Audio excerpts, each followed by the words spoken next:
accent. Nice. All right, here we go. The greased pig. Dwellers of the Forbidden City, part 3 or 4, or something like that. And so we're in the middle of this tunnel complex, and Carl, you've just gone back and helping these guys, and I guess tell them that the 2 girls have taken off. They ran down the tunnel, and they were really angry. Antiac had lost her temper and ran away, and Donella was just kind of ran after her. They're very close, and so you tell them that, and you guys have to decide now. I'm trying to remember. Remember what? Who's Donella? That's Dale's. Yeah, she is a thief. Yeah, female thief. Yeah, she's the one who goes up into the trees, the gauntlets of swimming and climbing. Right. Yeah. Maybe that's why I haven't really met her. Too high up. Dwarves don't look up. Stiff neck. Yeah, that's stiff neck. It's literally an impossibility. We can look up with our eyes, not with our joints. You have to lay down to look up. Yeah, Antiac is the Amazon warrior. I remember Antiac English because we got along because I'm a dwarf, not a guy. Right. Yeah, and you two, yeah. Wait, hang on. How does that track? I don't know. Well, maybe it's because you can't tell the difference between a dwarf male and female. That might help. Maybe she just doesn't know what dwarves are. Well, nonetheless, so they're close enough, and so she took. Which direction did they go? Did they move ahead, or do they go backwards? They went ahead down the tunnel. They went ahead down the tunnel, like just without any. At this point, the tunnel went for a long ways, like into the darkness. You could, you could hear them taking off, pattering down the passage. They're gonna blow it. Yeah. Well. Maybe we can use this to our advantage, but we have to get Stephanos up there, and that gives them 10 minutes of game time on us, right? Yeah. Like, well, if there's anything to alert, Carl will be communicating to the rest. This is his thoughts, but if there's anything to alert, then they're going to do it. Right. Okay. So what's the exact situation with the tube again? What's the back situation with the 2 girls? No, with the tube. The tube that we're supposed to move Stephanos through.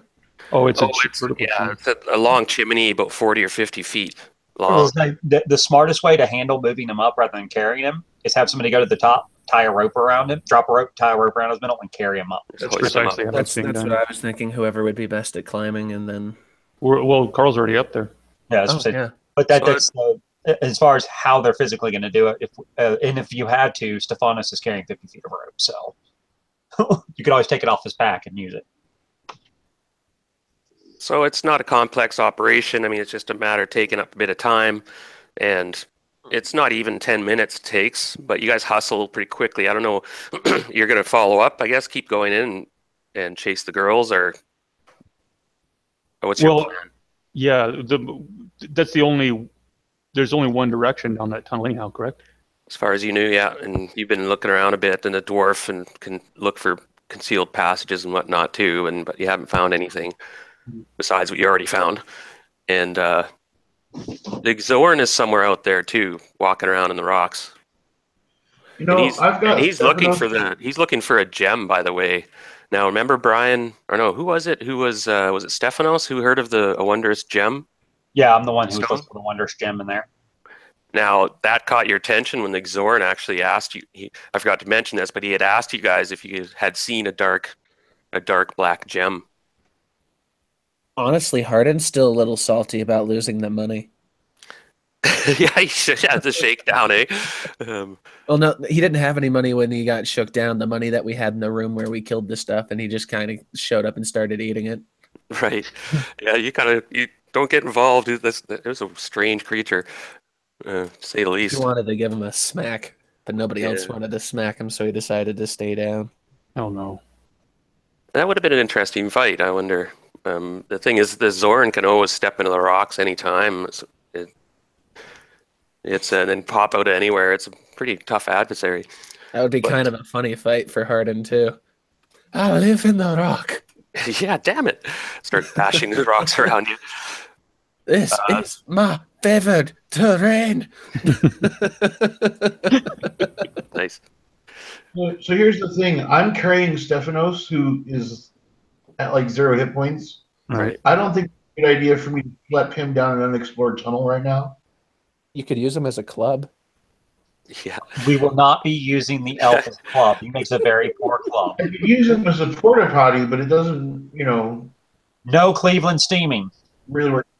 Let's You Let's- assumed he would use your chest. let's get him up the chimney. Who's good? Dwarf, you've got improvision, right? Well, Stephanos Yeah. would have it. Get the dwarf up first. Dwarf, you can scout further down the tunnel to see if there's anything out there. If nothing comes, both the Amazon and the thief have already gone down that tunnel anyways, right? So if there's anything down there that's at least an immediate hazard, they're going to find it first, and we'll find out. But I think Stephanos is safer up here in the chimney than down there, where all the ants were and the. You say that, Ian, but if they're intelligent creatures, they could also let the thief and the Amazon pass and wait till a bigger group comes by and ambush us. Yeah. Speaking of ambush, those piercers and the carrion crawler were a pretty deadly serious combo. Yeah. And I'm wondering if there's wherever it is that carrion crawler was hanging out or Up here. somewhere, there's got to be some loot or somebody's probably died to those things before. Otherwise, they wouldn't be there working together. Well, So the carrion I'm wondering up the chimney, right? that we just if we can explore around a bit and see if there's some loot there in the. Either way, it sounds Immediate- like I have to get up there. So I'm gonna start getting up there. So yeah, you guys all are up top now. It takes you about 8-10 minutes, and you assemble and put Stephanos on the floor or whatever, cover him with some leaves or something. I guess. A Some couple of light quick ones. The rocks. last, Daniel, if you want to be and also the paladin, What's at the bottom? check that bottom area, but watch out for more piercers. Right. Yeah, let's check the bottom area and then we'll check the walls as we're going up because that carrion crawler could move around like a spider. Yeah. And where am I supposed to be searching on the map? You'll be moving further down the tunnel. Just stay within earshot, though. But keep an eye out in the dark down that Is tunnel. this circled the tube? Yeah, that's right. Okay. And so we'll cluster you guys up a bit more. I'm just gonna.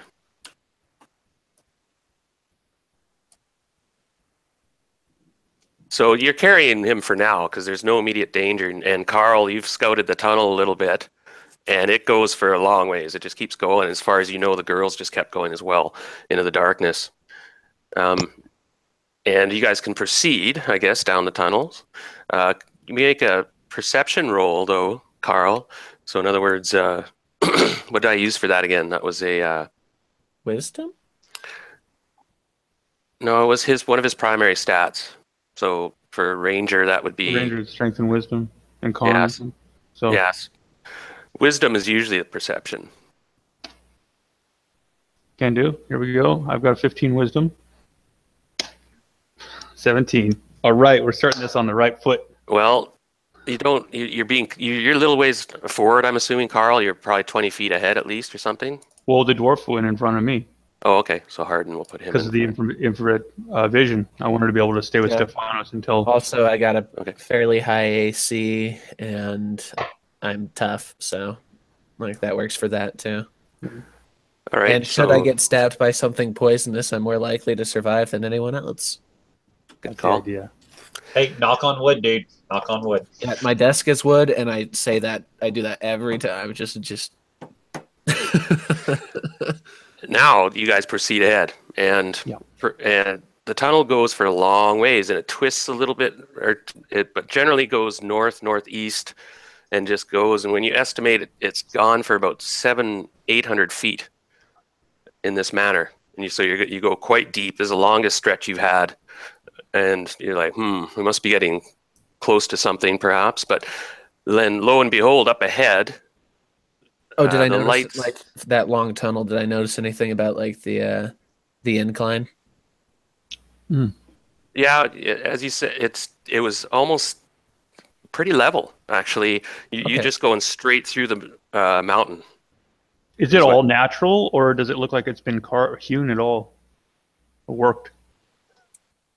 It's this part. This one was pretty well all natural. You can tell, the dwarf can tell, there's been a couple spots that have been adapted just to make it convenient so that the floor is pretty smooth. But the floor has all been built up with sediment anyway. It's fairly level, but this is, sort of like a secret tertiary tunnel. Hardin kneels down, picks up some dirt, and pinches it between his fingers, smells it. Definitely dirt.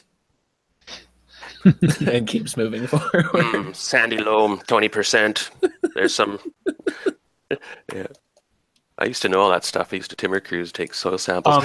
Oh god! Somewhere in there, can I, as a ranger, I would like to see just if there is any tracks. Like, are we still? Can we find any tracks, even of our companions that had moved ahead already? Yes, you do see tracks, and there are some interesting tracks from like creatures. Perhaps even that Exorn had been in this tunnel.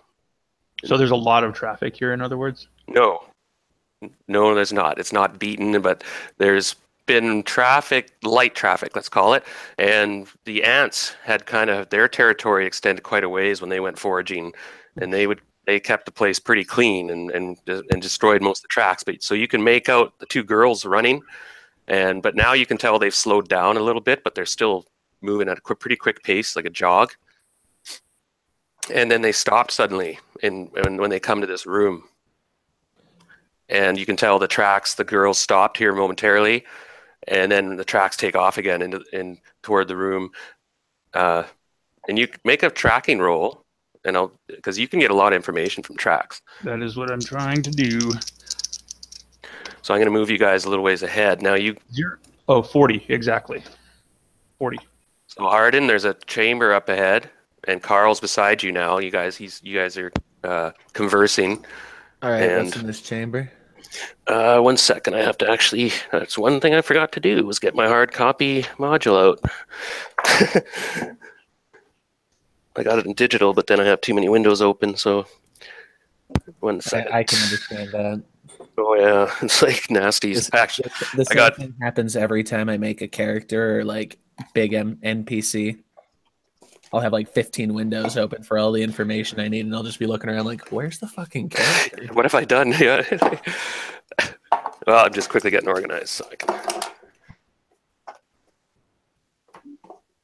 Pardon me.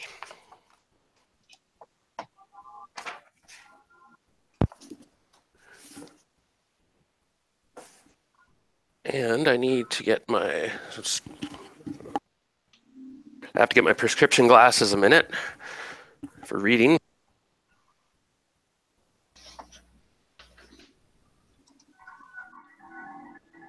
Well, that Unearthed Arcana really modified the tracking stuff. I mean, like, elaborated on it quite a bit. But I have a base 80% chance of tracking, even in indoor environments. And if it's the tracking D100 then, or yeah, still trying to learn all this stuff for this edition. Yeah, tracking is D100, and then they change. It's based on whether it's outdoor or indoor, and then there's just modifiers.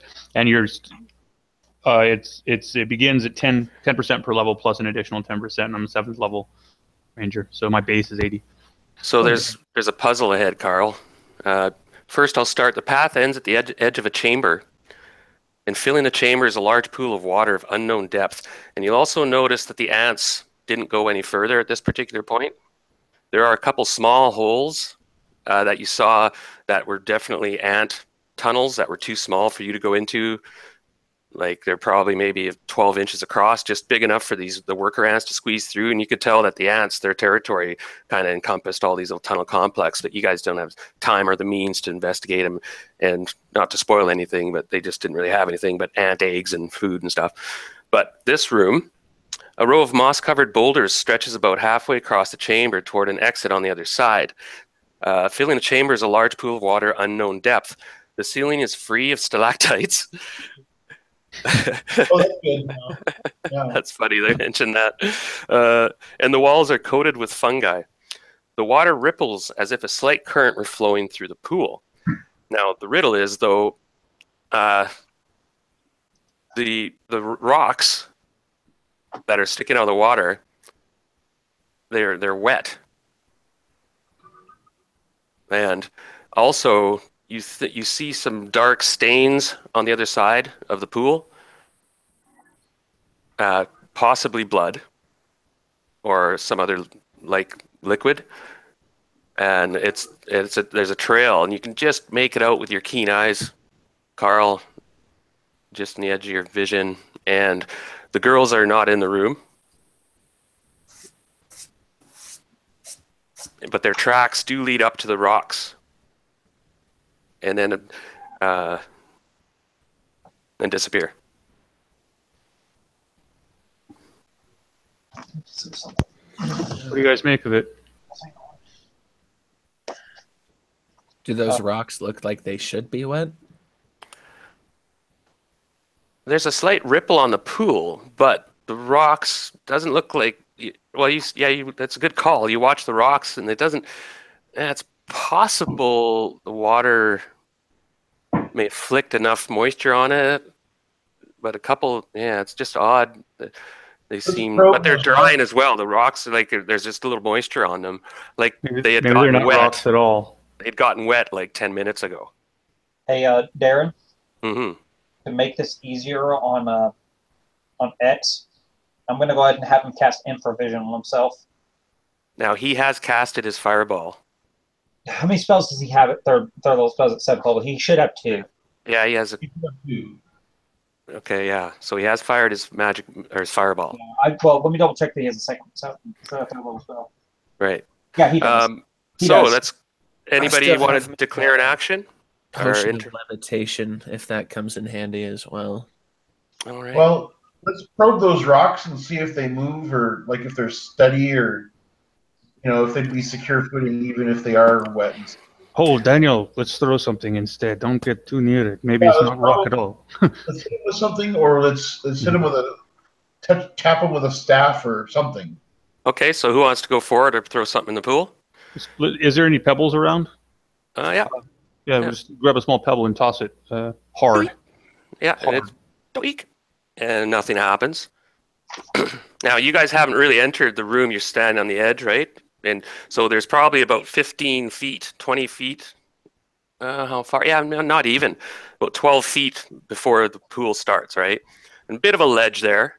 Not much. Enough room for maybe 3 people to stand on across. But the pebble goes in the water, and nothing appears to happen. Somebody else wants to. Go ahead. Can I reach one of them with my mace? Okay, you see the rocks move a little bit. Like after you guys waited for a couple seconds after the pebble blooped. And Daniel, you saw. Oh wait, you like a couple of the rocks moved. I'm going to knock an arrow and have it aimed directly at whatever one of those rocks looks nearest. Harden will lean back and just be, should I move forward? Nah, not yet.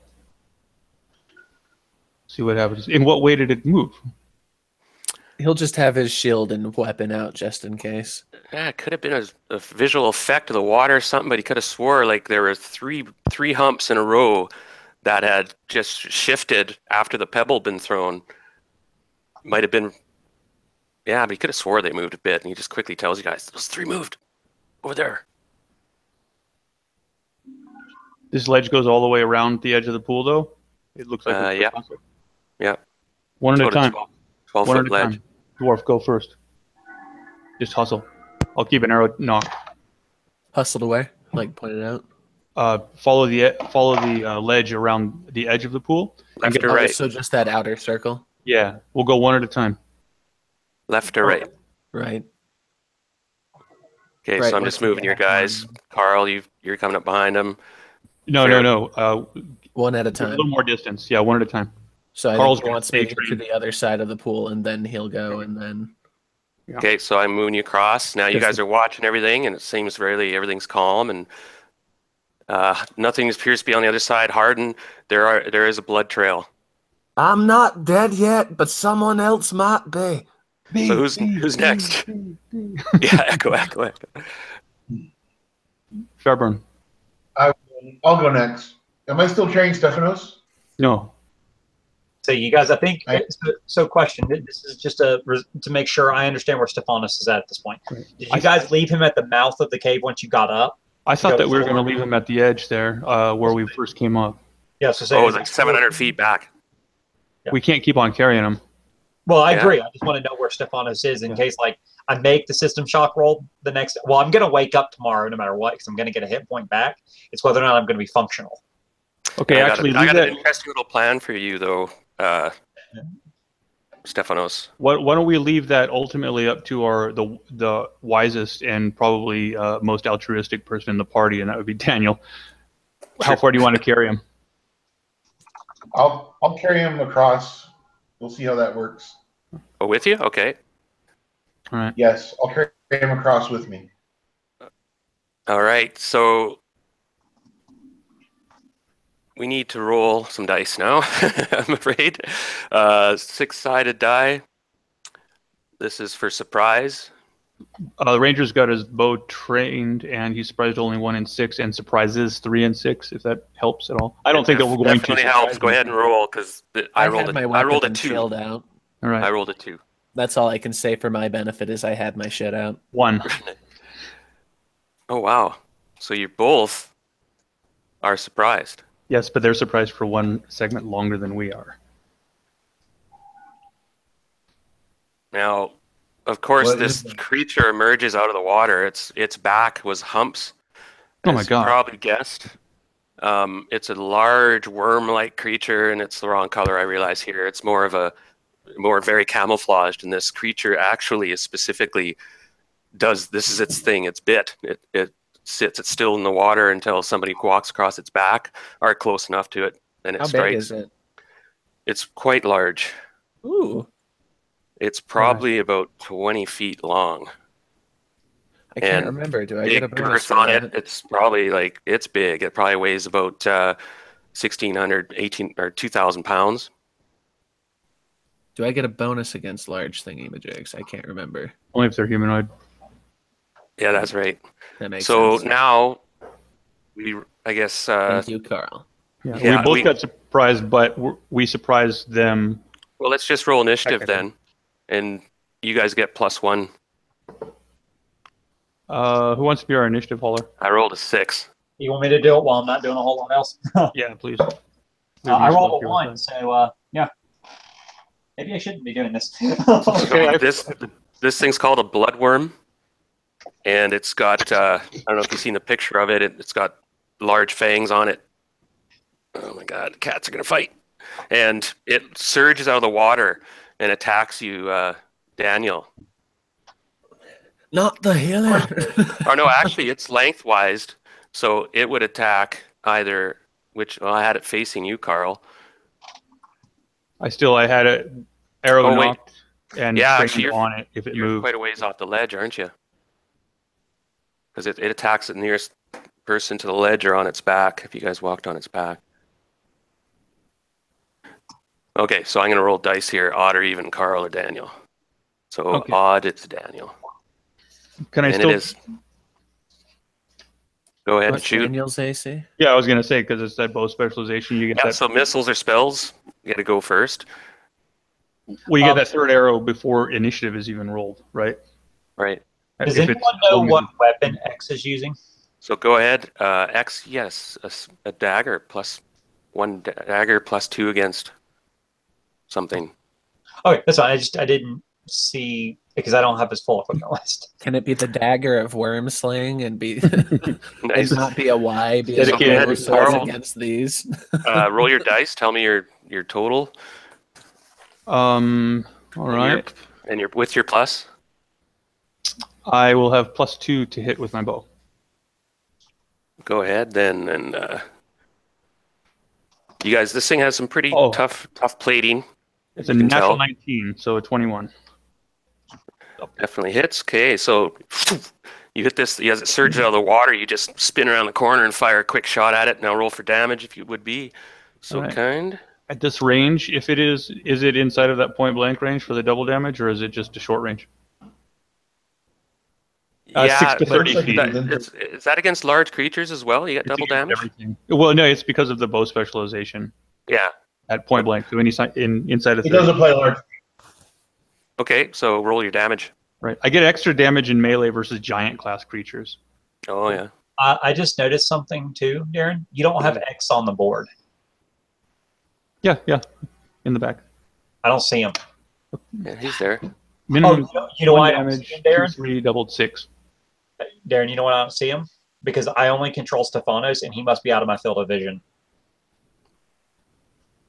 Okay, well, he's Which back. means you're going to need to move him around a little bit. when I need to move and Okay, stuff. damage. What'd you get for damage there? Minimum 6.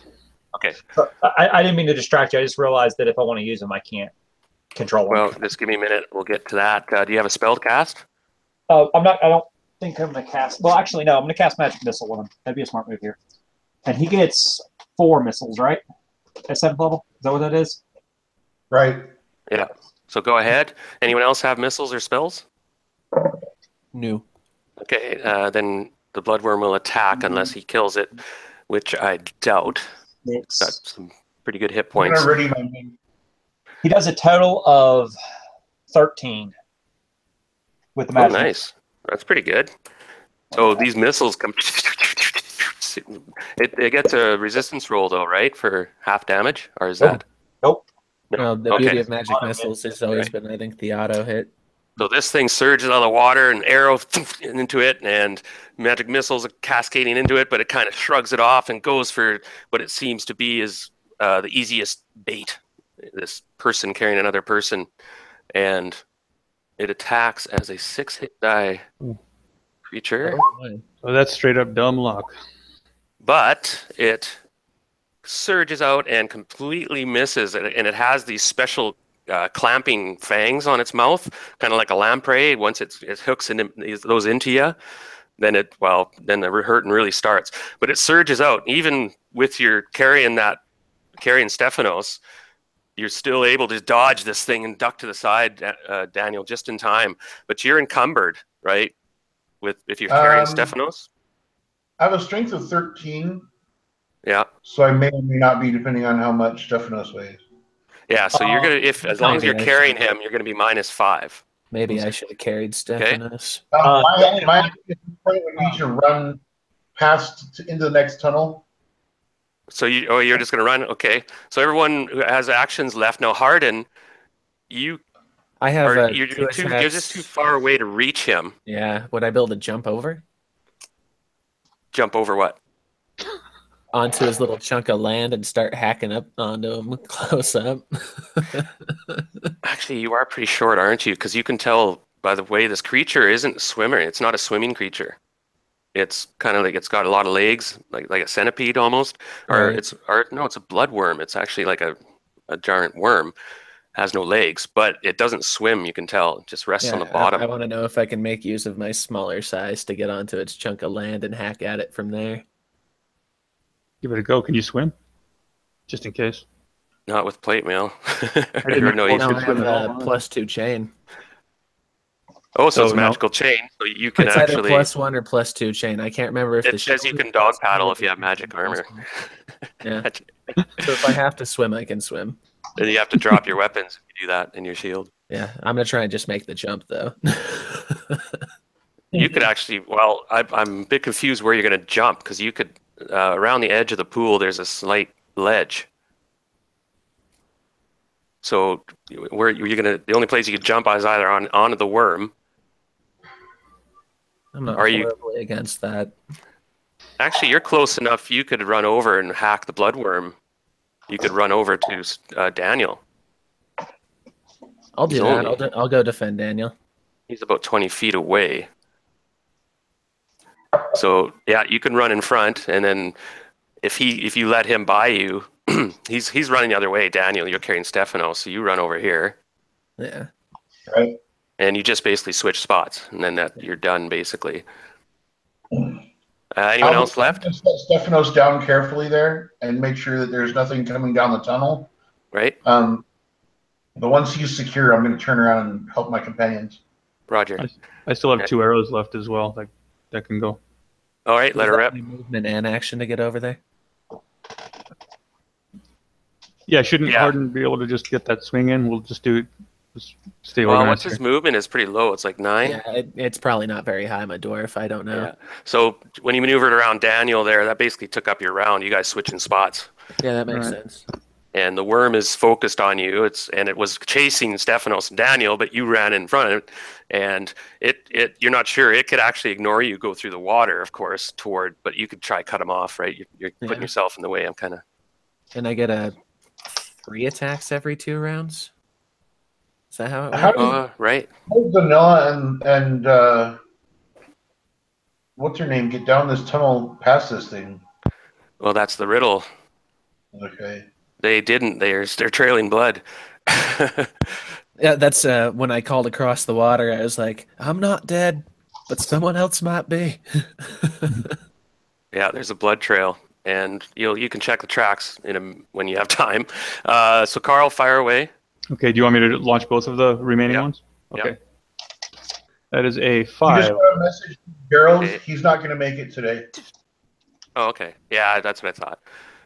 So And one arrow a bounces off its plate, 19. armor, and that's a hit. 21. So 7 and a 21 anyway. So another go ahead hit. for damage. And that's the end of the round, right? Everybody's gone. 8 points of damage. Nice. Okay, that one went in. Your arrows are sinking in deep when they hit. You're getting in between the segments or whatever, and it's causing it damage. It writhes around. Cool. As long as the arrow sticks, that's what I'm happy for. Yeah, for sure. Now I'll roll initiative again for the next round.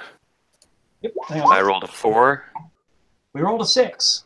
Okay, so you guys go first, and you're not sure exactly. The worm creature appears to be surging toward Carl now, and it can spin pretty quick in this pool. All right. But you guys have first attack. I'll take one of those arrows. I'm going to fire 2 arrows at it. Yeah, go ahead. So I don't know if you want me to do them both or just the one.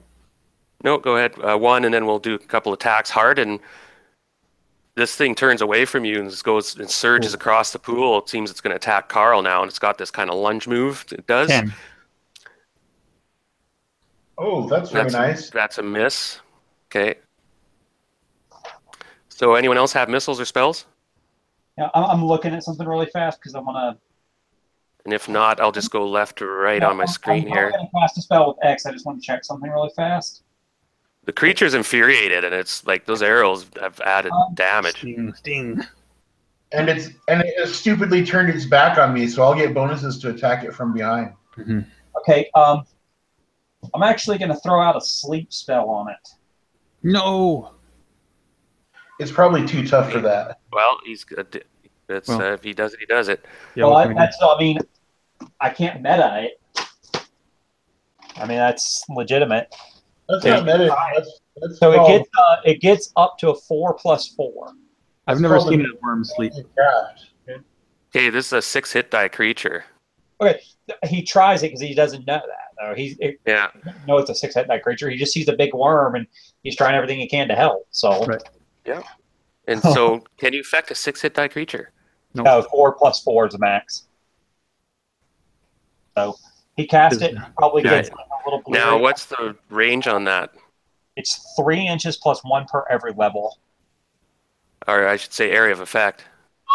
It's 15 foot radius circle. I didn't think about that either. We got people on top of it, don't we? Well, it doesn't matter. They're all over. Harden, can you make a saving throw? Carl, Spell can you save? make a saving throw? We're all too high of a level to be affected by it. Oh, okay. Yeah, I'm So, you guys- level 5. Yawn. So Yawn. Yeah. Wait a minute. Stephanos might fall asleep though. Wait. He's too gone bad. to sleep already. Moot point. I guess everybody's high enough level. Okay, so go ahead, Daniel. You're now, the worm spins around and kind of exposes its back a bit. Yeah, if that being the case, I'm going to both charge and take those rear bonuses. So that should be like a +5 to hit and like +3 to damage, I think. Yeah, this thing made a mistake turning around. am I going to be able to reach that spot too? So you guys can roll your damages. I'm trying to think if you can attack it in the water, if it's... I'm going to leap like right over the water and just onto the thing and hammer it with my mace. I squashed the nasty thing with my mace. How tall are you?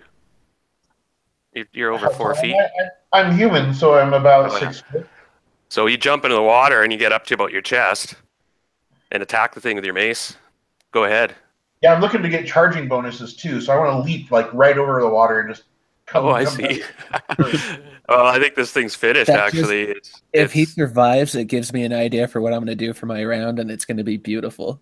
I think this thing might not survive this. Go ahead, roll, Dan. Worm slayers. Yeah. So, with a charge, do I get a +3 to damage? Well, just roll to see if you hit, and Natural 20. Oh, wow. So roll a percentage die. Now, actually, minimal damage. You're going to kill it. I think it has 13 hits left. The arrows did a lot of damage. My red will be the 10s. Oh wow. Okay. And if you get over 86, you do triple damage. 92. That's the triple damage. So 13 hit points. You basically. Let's roll the die for damage. I think your minimal damage kills it. Let's hear some numbers. And a full 8.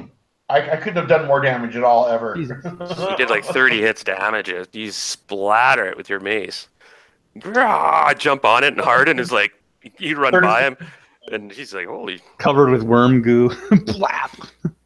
Well done, you guys. Okay, that basically was a dog with one trick, right? He would lunge out, grab somebody, and pull them into the water and drown them and suck their blood. We've solved the worm puzzle. Right. It is worm blood. Now, everybody can go around the room and get out of there. Now, the water's 4 feet deep, you can tell now, because the worm kind of sinks a bit. And actually, the worm comes up and floats on the water once it's dead. What an interesting new smell you've discovered. Anyone?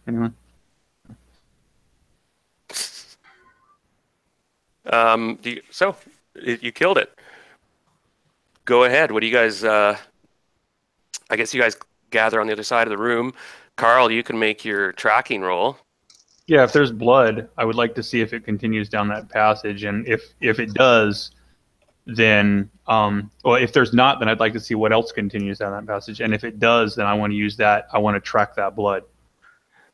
Okay. So now, first thing is there's one set of tracks, and roll your tracking roll to see how much information I'm going to give you. You can tell one of them is wounded, and there's 53. Daniela probably would have turned back, so I'm guessing it's the barbarian. Well, the problem is there's one set of tracks, and there's a few speckles of blood, and then it seems another set of tracks, though, but they're kind of dragging and limping, and the ones that's being dragged or assisted, like, so obviously one of them is helping the other one, assisting them down the tunnel, and they escape the bloodworm. Okay, now, for what it's worth, they were significantly different sizes and weights.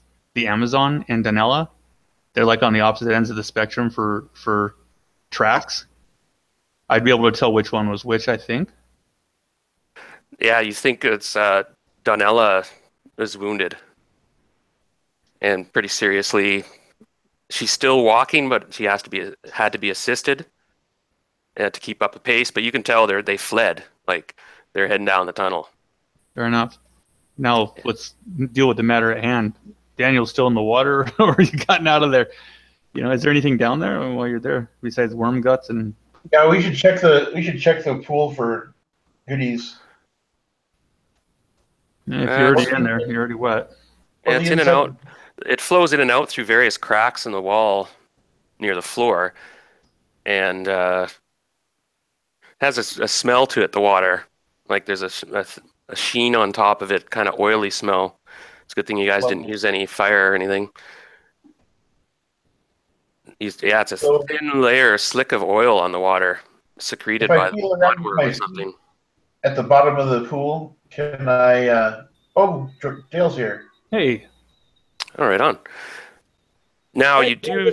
Character. Okay, scattered around the bottom of the pool are some. There's some coins and such. Now I don't know, you guys aren't very good swimmers or whatever, but it would take you a while to gather it all up. You would take probably 20 minutes or so to gather up. Like there's quite a little hoard on the bottom of this pool. And there's a glittering of a few gems and stuff down there. That ought to catch the dwarves' eye for sure. Shiny. So do you guys want to spend some time here searching? Yeah. We shouldn't. We've got 2 people Injured. We've got a liability on our side. They've got a liability on their side. The ratio's just changed. That's all. They're not our enemies anyways, but still, they're going to have to take a break somewhere. Well, one of them is injured. Yeah, and you guys haven't gone very far either. I want the money. Well, how Why fresh don't are we these want tracks to up here? die? I mean, I think, okay. Well, we can always come back. If we have a fallback, we got to fall back into this tunnel, and I really think that we should probably leave Stefanos down here when we can find a safe spot. Warm, give him some blankets. We're back for him in a few hours. Stuff him in the worm. Not that cold yet. Empire Strikes Back. Well, Tauntauns are warm-blooded. Yeah, you guys got to decide what you want to do with Stefanos. He's kind of just going to have to sit somewhere. Well, let's note. I'm sure that You guys are aiming to pull a full. remember. Are you guys going to pull a full weekend at Bernie's with him? What does that mean? Yeah, carry around a corpse. Make him look like he's awake. Put some sunglasses on him. Give me a Hawaiian shirt. Well, as long as we can remember to come back, if we come back this way, look in that pool, right? Yeah. Right. And full it on the way out. Yeah, but we don't even want to load ourselves up on the way. And let's move forward then. But You guys come back and I'm gone, and all you see is my armor and some bones. There's another worm in the water you didn't realize. Now, you guys are going to go forward. You're going to tuck Stefanos in and move on. No, we're going to keep Stefanos with us for a while. Okay, so I'm going to move you guys up a little bit, and you guys follow the blood trail, and it's kind of stopped a bit. You've come around the corner, and they seem to have stopped for a while, and did bound the wound up, because the blood trail kind of stops, and they keep moving north, though. So everybody, you can move your characters up if you wish. Mm-hmm. And Hardin, are you front again? No. Well, I'm tracking, and I don't want Hardin to mess up the tracks. Okay. We have 2 Dales. How's that happening? Awesome. One is Dale, and one is Dale's simulacrum. They kept going. Now the it splits now. The tunnel. There's a branch. Which way do the tracks go? They go to the right. We'll follow the right. I'm secretly a hacker. Yeah, I don't want to be in the front, just close enough to Carl to keep him from getting bum rushed. Right. Yeah, but let's stay quiet. So you come around a corner, and the tracks continue, and it branches again. The tunnel. You can tell up ahead, Carl. It turns east first of all, and branches. Once again, I'm still tracking, and so what do our tracks indicate at this point? The girls seem to be more cautious. They're both moving now and independent of each other. One's got a slight limp, you can tell. Is favoring heavily. I said it was Donella who was hurt, right? Mm-hmm. Yeah. It just occurred to me that with all my medical training, Ian can tell as much about their medical condition without even seeing them by looking at the dirt as I can tell by them. Yeah, he's well, a we have tracker. their physical. We know that one's being dragged, and the rest is surmising. Maybe you're helping out with the interpretation. What do you think of that? So you guys creep up with Carl. Yeah, Daniel's just like, at least it's not arterial spray. There's a we wouldn't have branch followed it this far if it up was. ahead, and now make a wisdom roll for me, a perception. 15 wisdom, and I rolled a 13, which would be a So you just got it. yes. Okay, With the you 10%. thought you heard. You you thought you heard a slight scream coming from the left tunnel, this direction, Okay. and it might have been Donella. I'm gonna draw my longsword Shing. and Do we get to kill something? hand axe. Oh my gosh, So- what is that? What am I looking at here? So don't say anything, Donella. I won't. He just did. Okay, there's something. There's something. Make a bit of a gesture to everyone behind us, so we know to just come and listen again. Which way does the track split, or do they both seem to go to the left? What's to the right as far as tracking? To the right, you can just see down here that the tunnel enters a large tunnel, and just on the edge of your vision, let me have a quick look here. Yeah, it's hard to see from where you are, but both branches now you can tell over here. There's a wall, Carl. Like that's not natural. There's an actual Stone wall. you're dissecting a tunnel like an actual man or whatever crafted tunnel, and it's similar, but it's old, very old. Probably one of the original tunnels for entering the Forbidden City. Now the screams cut short quickly, and then you you just made your roll. You see one of those Talsoi critters, and he's got a handful of javelins, and he's creeping up the tunnel cautiously, and he's got one javelin out, like ready to throw, and he's being quiet as a hobbit, but you just seen him kind of go by the tunnel. And then disappears from view. Was he traveling north or south? South. All right, I'll convey this Another one information. comes around the corner and comes into he comes into the tunnel that you're in, and he's coming your way. I will attempt to convey this information to my companions before he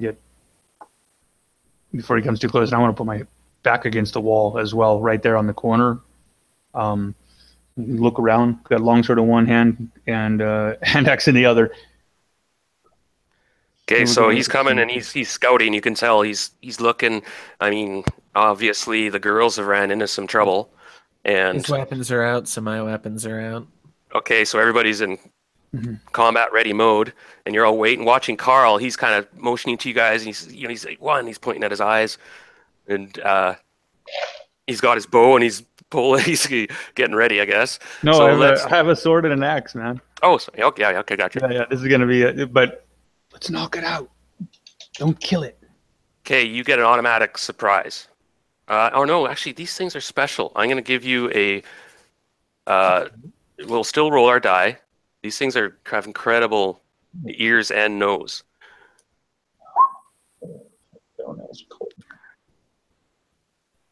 So you guys do get, now you're not surprised. Mhm. Nobody's surprised, actually. Yeah, this guy. Okay, so now we roll initiative. Okay, hang on just a sec. Because he sees you. This is getting ridiculous. That die is getting retired for today because that's the second one I've rolled on it in 3 rolls. So you rolled a what? 1. Okay, so this thing, he's being really cautious, but he's pretty close to you, Carl. And when he sees you, his eyes kind of go wide right away, and he just turns around to run. Fuck. Okay. Now how far are you away from him? Looks like What is it that you saw? one of those Talsoi. Talsoi. Yeah, it's one Talsoi walking down. We know that it's those wasps that made them dangerous, but So okay. he runs away. Unless you can stop him. I don't know how you could stop him. Throw my hand axe at it. Oh. Okay, yeah. Are you proficient with thrown? I am. Okay. So yeah, you can throw it at his back. Go ahead. It I know they're might. small. Yeah, he just turns around and runs, and they're quick little gaffers, man. They're like like pygmies, kind of little short, little squat, fast, very Every skilled. single time I put that bow away, I'm in a situation where I need that bow. It makes me feel like a You cripple. feather him. Yeah, well, that would So- have been, the thing to do. We got to shut it up now. I wanted to capture it, Did you throw your axe? Go ahead. Well, here we go. Come on, dice, don't fail me. 19. Okay, so you might. These things don't have a lot of hit points. You guys do know that they're like pretty low hit points. So that may do the trick. Roll for damage. 1d6 Have a damage. quick look here a minute. As far as I know, there's no bonus damage bonus for thrown weapons. So 1d6 damage, yeah. Right. Unless you consider it a giant class creature. It's not a magic axe though, or anything, as you get your magic bonus. No. This is just a Okay. regular Francisco. So, oh yeah. So go ahead, roll. All right, come on, dice, don't fail me. 2. Well, it didn't fail me. It gives a yelp, and you hit it, but your axe falls off. That kind of clips him, and he just runs yipping and screaming. Keep on running. I mean, as well. Like obviously, I'm not. Fuck. We gotta go. We gotta catch it. Now, Donella. Of course, these guys don't know what's going on, but hold on a second. I got a phone call. Chase it, Carl. Yeah, we have no choice. You know what I mean? Like, I wanted to capture it and stifle it, but of course, it saw us down the corridor, and it's not alone. It is not alone, right? As soon as everyone starts running, I'm just probably going to stand to the side, let everybody move past, and just kind of try to catch up. We have to do this. We at least we can get the jump on an organized group before, unless somebody's got a better idea. We might as well take the advantage and just keep on rushing in before they have a time to put up a. We don't even know how many there are, but we know it's not alone. Mm-hmm. I'm very slow. I'll get there eventually. So, Carl, yeah, you take off after this guy, and he zips around the corner. Yeah. And the rest of you follow. You see Carl throw his axe and run after this dude. What do the rest of you guys want to do? I guess you put down Stephanos. You guys Charge after him. No, I'm not going to charge with the rest. I'll keep carrying Stephanos up the rear and let them run ahead of me. Mm-hmm. Let's anybody that can. Let's go. Okay, X is bringing up the rear. Remember, Fairbone's got that aura. If you stay in that aura, anything evil attacks you, you get +2 armor class, and also +1 on saving throws, I think. Remember that, right? You see that disc around him? Yep. So if you're in that zone, you get +2 in AC. All right, so now let's roll. Let's roll for surprise, Ken, because you are now engaging a larger group. Carl, I'll just bring you to the corner so you can see.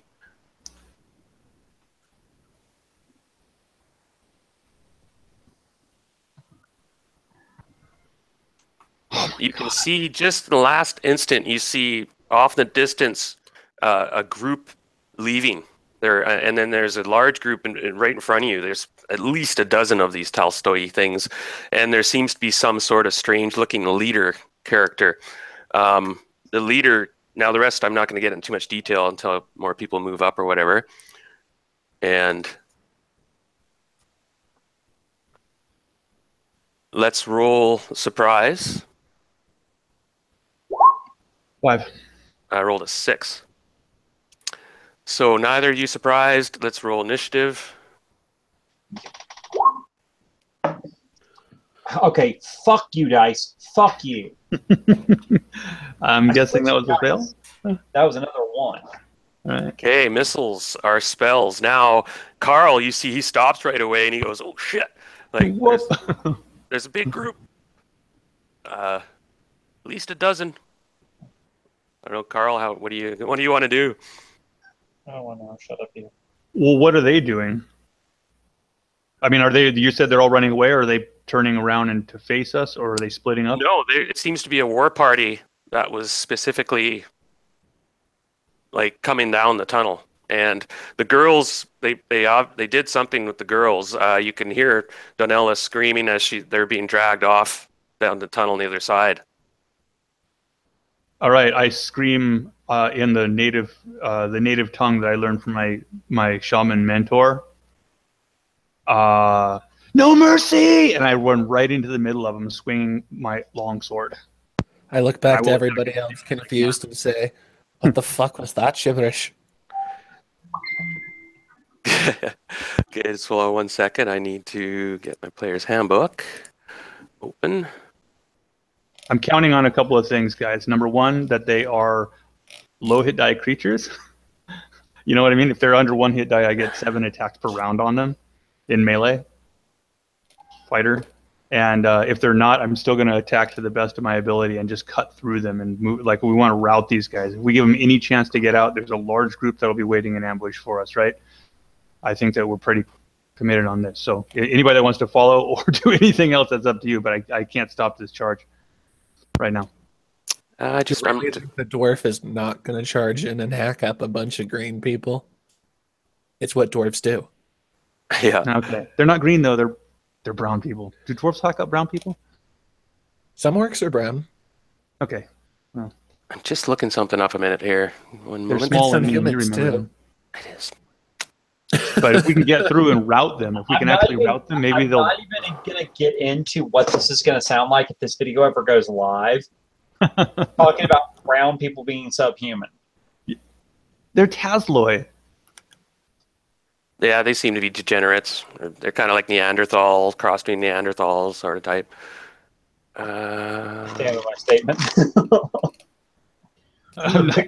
Yeah, but you're a millennial. You worry about this stuff. I don't give a shit. Darren, you have obviously not watched enough games with me in it. I'm just having a quick look here. All right, so they won initiative, spells, or missiles. You're going to have to roll a saving throw, Carl. A saving throw.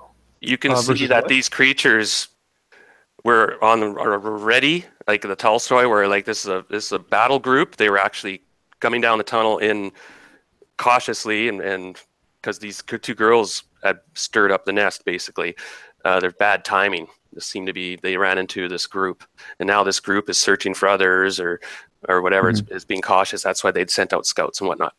So there's this creature that's leading these things, and it is. Let me have a quick look.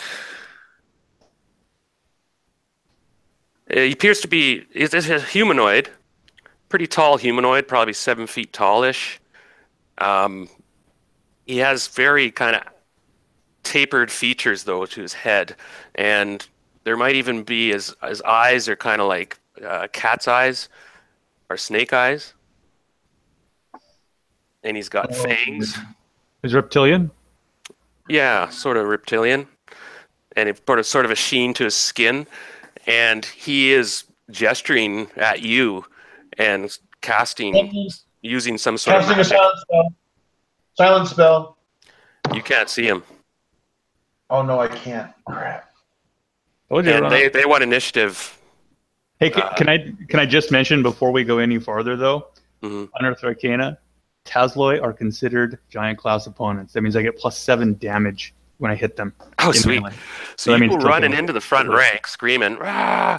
and you're going to start hacking. But then this guy gestures, and he's dressed really strangely too, like quite exotic garb, kind of tight fit clothing that's silks.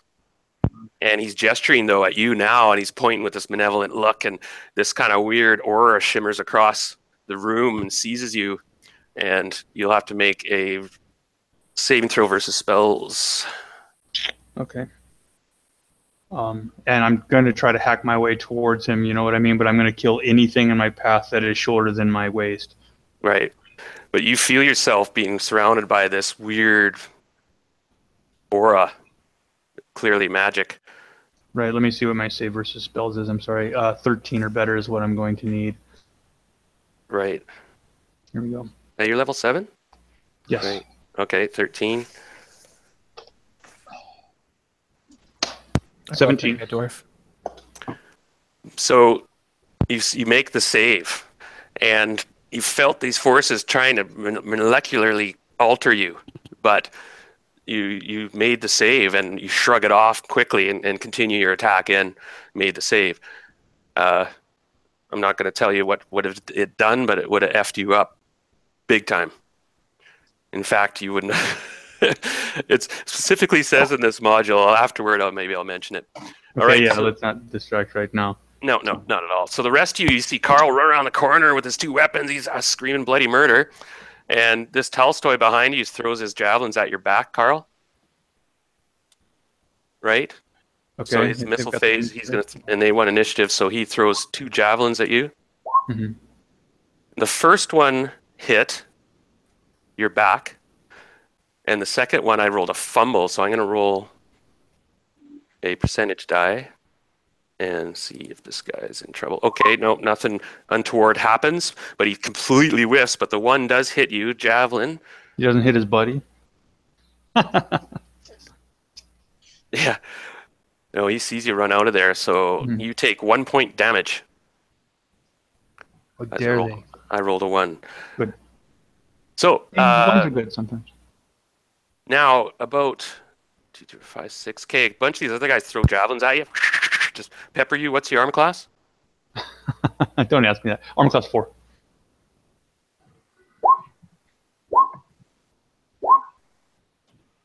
Okay, so that's 1 hit. Oh, that one is going to be close. So they need a 15 to hit you. So that's 1 hit, 2 hits, 2 hits. Oh shit! 12 points damage. They a hail of javelins descends on you. Just as you know, the first 2 or 3 ranks, they just all whip these javelins at you. Some of them throw 2, and there's like 6 to 8 javelins. And then a couple, you just can't dodge them all. 2 come through, and one goes right, hits your leg really good. Another one clips your shoulder and goes skittering off, doing 12 damage total. And this one guy in front of you who didn't throw his javelin, he tries to use it to spear you with it, and he completely missed. That's it for them. The guy cast a spell. They are done now. The rest of you can act. Now, the rest of you are basically too hardened. You could charge in. You saw these javelins come from this area here, Harden? Yeah, are you on? Right. Yeah, I hear you. And so you could charge that guy or follow Carl.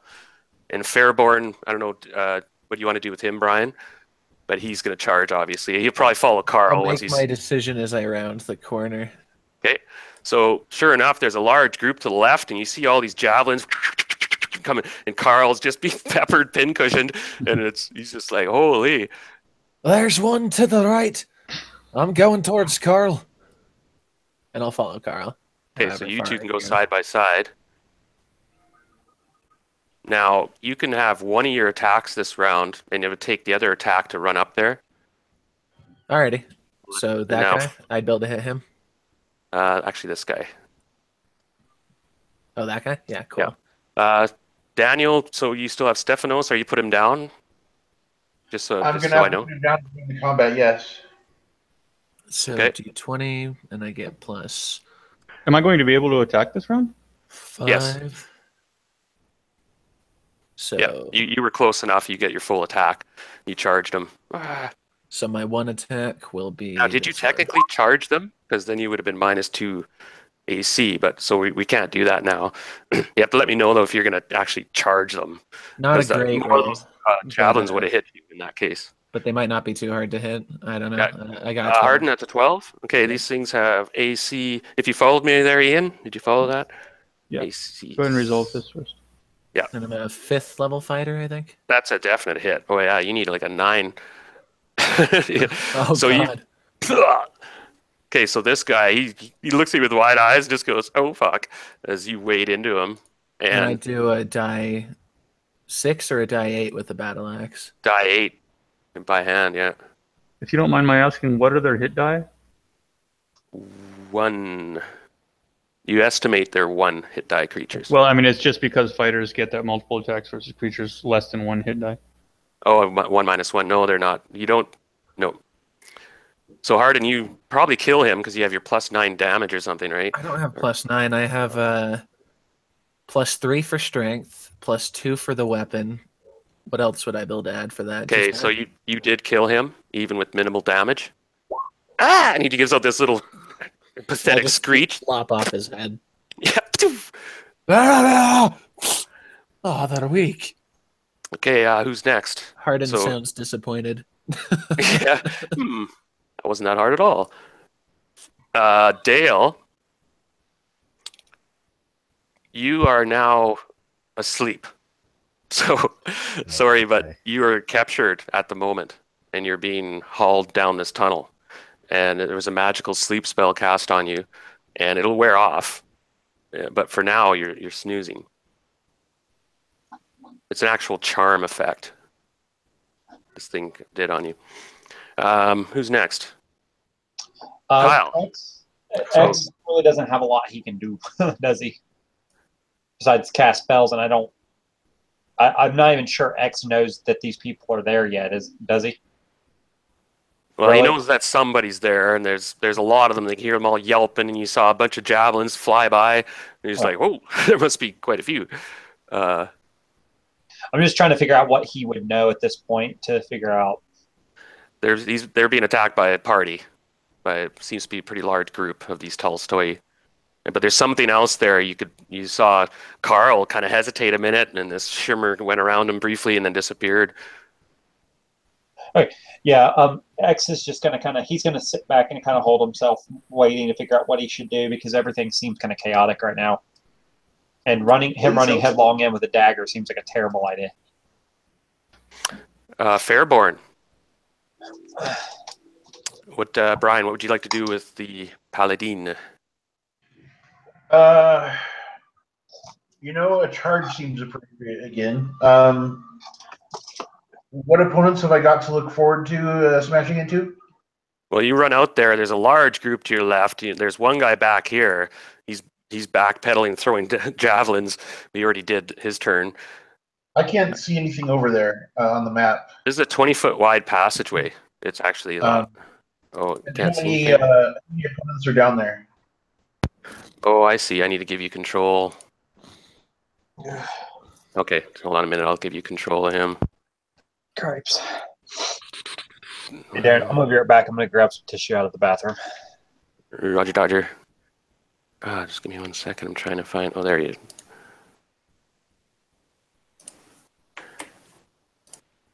are. Oh, shit. Wrong button. I'm just going to give you control in a minute.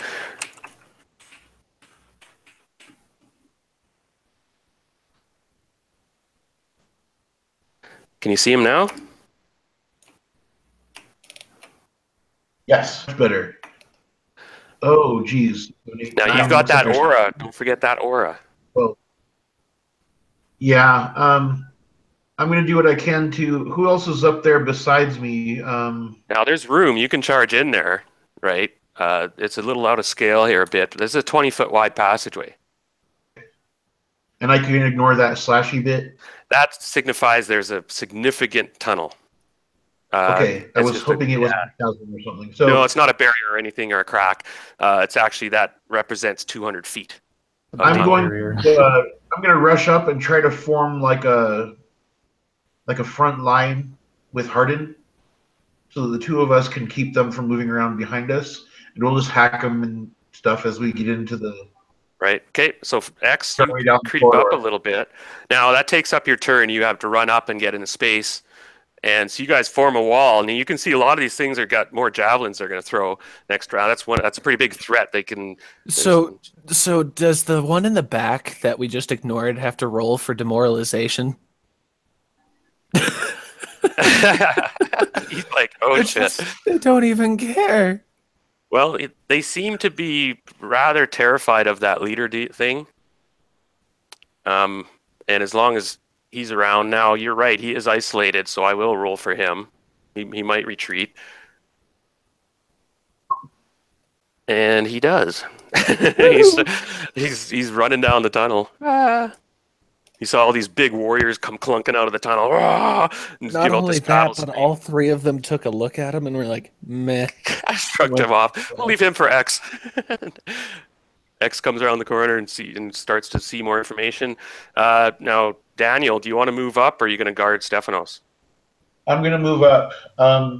We've left and there's nothing but death behind us, so there shouldn't be anything coming in that direction. True. From that.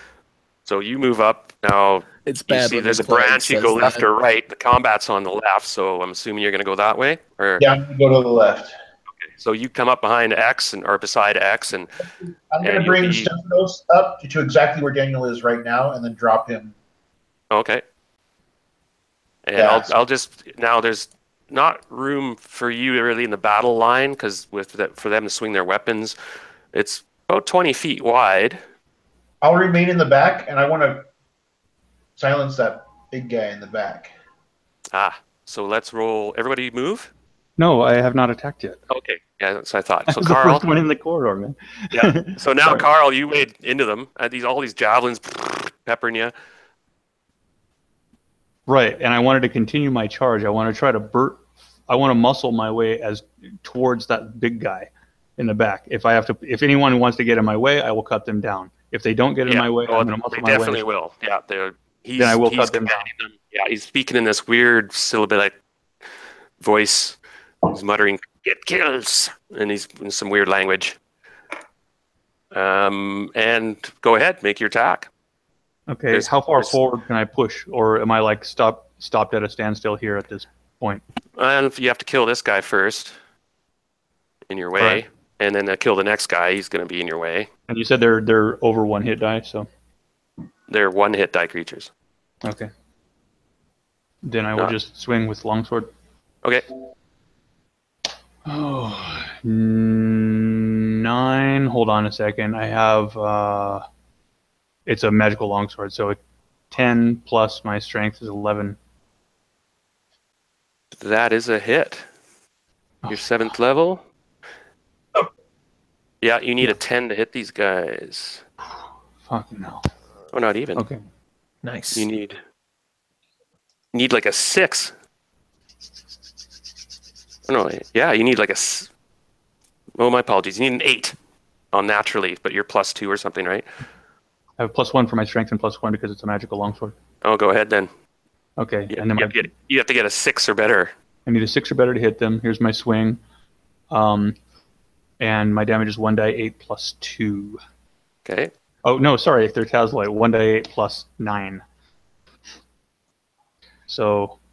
Really? Yeah, I get +7 damage against Tazloid. So that means that we're looking at 15 damage. Wow. Describe your dispatch there. These are keep moving. I let him impale himself on I let him cleave himself on my sword. I want to keep moving. Okay, like I said, anything that gets in my way, I'm going to swing as hard as I can, hopefully on a cross cut to get through there. Okay, there's another guy in front of you. You get 2 attacks this round, so you chop one's head off, you go to the next one. So you move up about 15 feet, before you hit the next guy, and he's like, "Whoa!" And he's like, "Holy shit!" You guys are lopping heads off. I'm barely even looking at them. I'm just like go ahead, doing cross slices. 6 or more. Here we go, baby. 11. And you kill it automatically. Hey, lift that one up and cut the other one all the way through the torso if possible with this beautiful blade. I've got a reptilian slaying blade. We want to get that guy up ahead. All right, let's keep moving. Forward. Now it's next round. So there is 1 left on the front line there, and there is 1, 2, 3, 4, 5. Okay, 6, Darren, 7, this 8, is 9, getting 10, old. 11 left over there. Well, we rolled a 6, so we're gonna get a chance to jump the. Yes. I rolled a 1. So spells and missiles to begin. Now this creature sees Carl waiting for the snarl on his face, and he's waving at you again, Carl. And unless someone else has spell or missile. Well, this actually would be, now that X is kind of seeing what's going on, he's going to step up as close as he needs to. He's going to throw out a sleep. And let me double check exactly where I want to center it. So I can't really see the whole room here, dude. So you got 2 sleep spells? He's got one last first level slot. So Stephanos is not really up there. I'm just trying to see what I'm looking at here. So what he's going to do is he's going to center it there right in front of Carl. Kind of like right there. Okay. It should get most of them. The scale's a little bit off. Hold on. Let me adjust that. He gets 1 inch. So if he moves like right here, or like right here in between the paladin and everybody, he should have range to do that pretty well. Because it's 3 inches plus 1 inch for every level. So he has a total of 10 inches that he can throw it out to. And okay, now I'm going to roll. This guy, he ran away, so he's running. He's gone. Well, and I need to see how many it actually affects.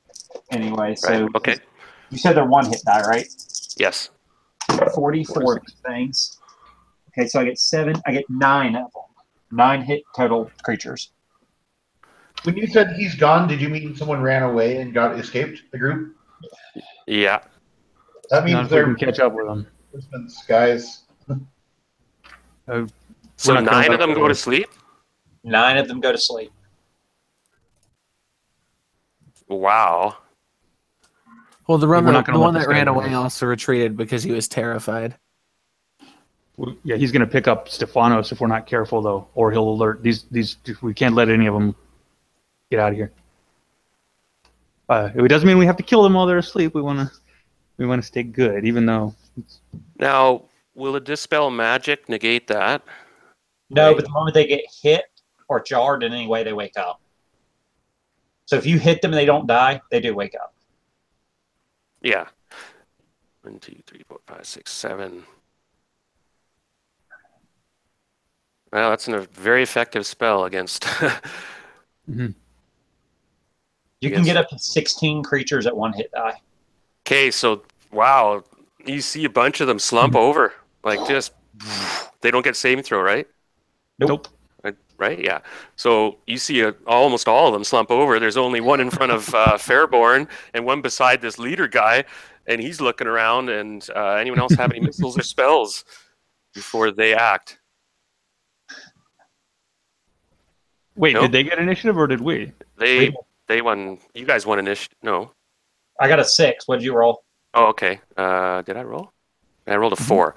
So you guys won initiative, yeah. But spells and missiles are first. So anyone got spells or missiles?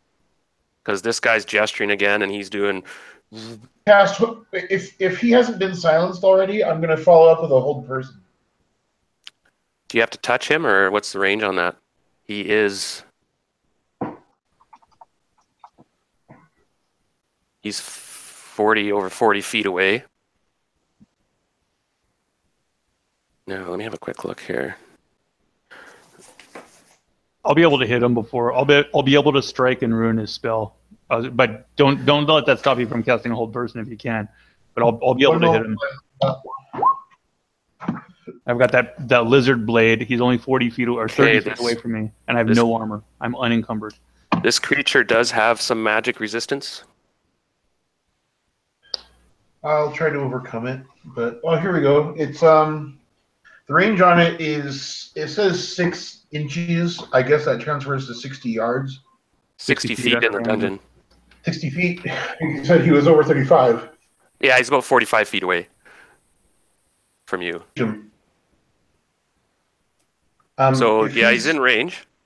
You're gonna try hold person. Yes. Ooh, I don't know if that's gonna work on a. I'm just looking. Well, we'll see. We'll see. Okay. Yeah, we'll see. Well, he's casting it, so go ahead. Now he gets a saving throw. He does get a saving throw, but I'm just looking. Okay, can you roll a percentage die? If you get less than 20, or no, I rolled for that. So okay, the spell gets through his magic resistance, so he gets a saving throw versus spells, right? Uh-huh. All right, an eye for an eye. Ooh, that might not cut it. Come on, baby. Come on. Okay. Oh, it's close, but he failed. Just looking to see if they have any other immunities. No, I don't. They aren't. They have some. They're immune to charm. I don't see anything else. So, how long does that work for, that hold?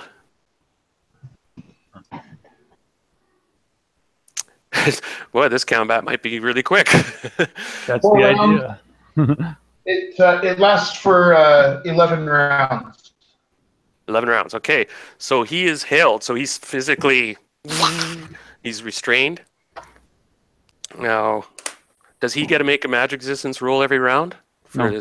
his? No, it just does that once in the initial attack. Initial casting. Yep. If I remember right, magic resist and first and second is just it's an initial thing. The moment you get hit with it, you roll it, and if he overcomes it, he overcomes it. Okay, the most I can do is 9 rounds, so we'll have to remember that. So he's rigidly, and he does not. Then that means he can't cast his spell, right? How many segments does it take for you to cast that spell? This might be a big 5. one. 5. Okay, now he's casting a cause fear spell. How long does it take to cast that? I don't have it open right now. That's I'll get it here in a second. that's clerical spell, right? Cause fear. Yeah. Because this could be important if he can cast his spell first. It might. He's trying to cast still lost cause initiative, fear though. on Carl. But he still lost initiative. And so Yeah, he's going to lose but initiative to Carl. Carl's going to be right on top of him. Yeah, but if his spell takes 5 segments to cast and he casts it, it costs him 1 segment to cast it. Well, the thing is that he still lost initiative, and Carl is charging at him to attack him. He's only 30 feet away. Oh, from I him. see what you mean. So I'm going to ruin his spell just by hitting him. If I hit him. Well, yeah, there doesn't seem to be anybody in the way. You're right. Everyone Tasloy just kind of like bowed down and crumpled because of this. So you're going to run up and cleave him? Yeah, absolutely, absolutely. Hopefully, Okay, he's going to be held now. That might break the hold spell. no. It actually hold person is not, I think, affected by that. But not only that, it makes him easier to hit. Yeah, I mean, you can't really miss. I might hit him before the hold spell actually takes effect, though. Honestly, I don't know. That's the difference. You run up there and he's pretty screwed. Who's And got it? Let's do it. The casting time for remove fear is 4 segments. That's the same. Okay, so cause fear before. So yeah, you had 1 initiative though, so you guys. All right, that's close. It's close, but technically, you win an initiative though. I think would give you the edge by 1 segment. No, he's getting the edge. He's getting the edge. Yeah, so Carl runs up there and just leaves him. Go ahead, roll your attack. I'm gonna give you like at least +5 because he's just standing there. All he gets is his armor, natural kind of armor. Okay. Well, I only rolled a 3, which is add 2, that's 5, and then +5, 10. God, why is it Wow, that's really high, really low? So that Tolstoy he tried to jump in front, and that might have helped because that's a crappy roll. Shit. This thing has armor class 4, so you rolled an 8 total. 10. A 10? Yep. That's exactly I rolled with your bonuses. Oh, I see. Yeah, okay. You needed a 10 to hit him. Oh, is it a reptilian creature? Yeah. 13, baby. It's a longsword +4 versus reptiles. Oh, okay. So you for sure hit it. Yeah, you can't miss. It's just standing there, and you cleave him. Roll for damage. Yes, sir. Is he size large or medium? Medium. Okay, I do 1d8 plus Double check that. Yeah, medium. 5. Please. I don't know if you having. Well, I'll just tell you my result. That is a 4 + 5, 9 damage. Okay. Against a held creature.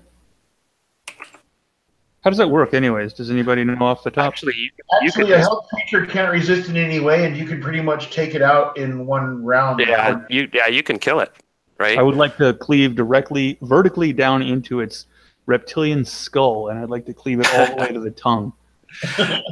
Wow, and you part its head, the mighty heave, and contemptuously backswing the Tolstoy. With an elbow. Now, what's your alignment? Got it good. Okay, so you go up there and you part his head. That's apt. I was just checking your alignment, make sure you're. Now, Fairborn doesn't like that because he probably would have even yelled out, "Hold!" but it was too late. You ran up and cleaved him. Now there's one still alive in front of you, Hardin Fairborn, and he's just like, he saw all his buddies just drop around him. He sees Carl run forward and cleave the leader's head in half, and he just drops his javelins and tries to run, but he's close enough. Stephanos. The thing is, he's trapped. He grovels on the ground. He can't run anywhere. He doesn't want to run towards Carl, and he doesn't want to run. He just holds up his hands, and he's cowering against the corner, gibbering in this weird language at you guys, kind of groveling and stuff, and looking at you, and he's just terrified. That's what we want. Let's move these guys' weapons. Kick their weapons out of the way, the javelins. These guys are going to wake up quick. Yeah, a few more Yeah, rounds. Hardin will just kind of walk around and start gathering up javelins, just do. Set them in a pile off in the corner. Snap them. Pick my teeth with one of them. Now, sorry, Dale, I didn't think you were going to be here. I actually made some plans for your character in this session. We could actually play a bit of a solo adventure a bit later or tomorrow or something if you want. Wait, so he's not here? No, they took off. They were led away. They're not far ahead of you guys. Oh, so there's more of these guys. This was just like an advanced group? They're being escorted away. You saw some Tolstoy taking them away. This may have been the rear guard, actually. Rear guard, yeah, right. Well, except for that the scout came down our tunnel. Yeah, they were looking. They knew where the girls came from, or they scouted it. They smelled them or something. So they probably split in half, right? And half are going to go down and look for more, while the other half are going to escort these prisoners. Right. That's my guess. Google Home Max. It's a speaker that's What the heck? Come on, I ain't hit that. Fucking bastard. So this happened really quick. I was expecting some more combat there, perhaps, but sleep spells are very effective. Now, do you have any more sleep spells, or how many did you take? I imagine you've cast 2 already. Yeah, he's blown his wad as far as first level spells go. I see. So you guys quickly gather up weapons, and a couple rounds goes by, and these things are going to be sleeping for a little while yet, a few more rounds. And yeah, Carl mentions that I think the girls got taken away. They're prisoners, and they're being taken away. Wait, we got. Let's recoup for a second here. We've got these weapons taken away. Is everybody here? Everybody intact? Everybody all right? Carl's wounded, by the way. Yeah, he did get a couple javelin hits. I'm about half hit points. Oh, I see. I started the session down on hit points as well. Right, so you guys, well done. You guys, when you guys get it going, it can be a pretty lethal group. I don't know what these guys. What do you want to do with them when they wake up? I think we should. Does anybody speak Dazloy? Nope. Yeah, it's a weird language they're speaking. We can't just kill them. Were we going to let them wake up? Because I don't think we can communicate with them. Don't have comprehend language spell or anything. Now wait a minute. There's a whole lot of communication that a weapon pointed at their groggy little heads. Yeah, you have 2 prisoners. Or no, well, you're going to have 13 prisoners here in about we're going to have a few minutes. We're going to have a lot of trouble on our hands. We're going to be, what do they call that? Corralling kittens? Yeah. Can we start a prison camp? Yeah, you put can be them our work. over commando. Nike shoes or something. So you guys have to. I can take a quick bio. You guys have to decide what you want to do with these prisoners. You could they're probably when they're waking up, they're going to be terrified and probably going to want to escape. So anyway, I'll be back in a few minutes. We'll take a short break. Right. You guys can decide what you're doing. And it appears that the tunnel goes for like 200 feet, goes around a slight corner, and then you see daylight. Oh, man. The tunnel actually breaks out in the daylight, and it's, well, probably daylight. You can see a vast opening up ahead. And it's, you guys, yeah, you've estimated the distance you've traveled. There's basically the city was built inside an extinct volcano. And so it's ringed with the edge of the volcano. And then once you go through that, you're into the inner core, which is open to the sky, apparently. And you guys are like, whoa. And that's where they took Antiac and Donella. I'll be right back. So any ideas, guys? I can put this just for my own. I'm thinking we got to let these guys go. If we just keep on following them, we're going to end up having this ambush reversed. These guys here are our biggest problem. Actually, we're going to have 13 of these little squirrels. What I mean, like, really, part of me says just kill them, right? But we can't do that. Why not? Be dishonorable. I may be lawful good, but these are definitely evil creatures, and I think that even the paladin would be like no quarter given. Well, if they're evil creatures and you can convince us they're evil creatures, then yeah, we can just have a bit of a smash party. But They've attacked us on sight. I mean, yeah, I've been attacked on sight by fairly normal people. I don't know. Also, I would like to say that he was talking about how like the alignment when you had split the boss's head or whatever. I'm not sure why that's an alignment call. Yeah, I know, because like even if it was kind of bad, you know, like it's not as you wouldn't- bad. Yeah, I know. You wouldn't even know he was being held by that time you reached up and swung at him. As soon as they turn the corner, he casts a spell. He's obviously their leader. If we dispatch their leader, we're breaking these guys' morale. There's no way in hell I'm gonna not kill him. I'm gonna kill him as quickly as I can. Yeah, And it was he tried to either cast a you spell or on me. him. Yeah. You know he's evil. You know he's freaking. It doesn't matter if he's evil or not. He's the leader of a war band, and he's like a snake-headed magician. This is not an alignment call for me. Yeah. As a matter of fact, what Carl wants to do is he's going to cut his head off. He's going to take his head and he's going to keep it. And he's going to throw it. If we see another group of these Tasloi anywhere, I'm going to throw that severed head into the middle of their group and let them think about what they want to do. I mean, it's already like split, so you can take like two halves of it. We dispatched them quick enough. These Tasloi are afraid of these guys. You know that, right? They must be. Which means that if we can show the Tasloi that these guys are no problem for us, then their Tasloi probably won't fuck with us anymore. Unless they have a larger leader, but then our leader will know that we don't tolerate snake The men. question is then, will the Tasloi fear us more than they fear the Young T? That's the idea, huh? The Yuan Ti had to cast a cause fear in order to create fear. All we had to do is act natural and cause fear. Yeah, it's a talent. That's our way of thinking, or that's Carl's way of thinking, anyhow. I think that if we keep this initiative and we keep on pushing like that, I think it'll be like herding cats, though. I don't think with the Young T it'll work. No, but with these guys here, this is our problem, because if we let these guys go without absolute fear of us, they're going to probably get back to their compatriots and ambush us. However, they may be able to say, this is bigger trouble, but it doesn't matter. We're going to be magnets for counter ambush. Well, if you detect evil on them and they're evil, we could just chop them all up. That sounds like trumping up a charge just so you can get somebody in jail. It's like it doesn't work like that. No way. If you're going to dispatch him, but I think that it might be better just to keep him. I mean, does anybody have an idea for being able to, like, does anybody have duct tape? You dig? Like, if we could just tie these guys up so hard to immobilize them for a few hours, that might be all we need. If you want to kill them, I'm not going to stop you. I think that we should, whatever we're going to do, we should do quickly, and we don't want to have these guys as like prisoners we're toting around. And I don't believe that we are under any obligation to feed them either. Smash their legs. Do we have anything that can cause long-term immobilization? We can get ruthless. We can get ruthless. I mean, hammers of any sort.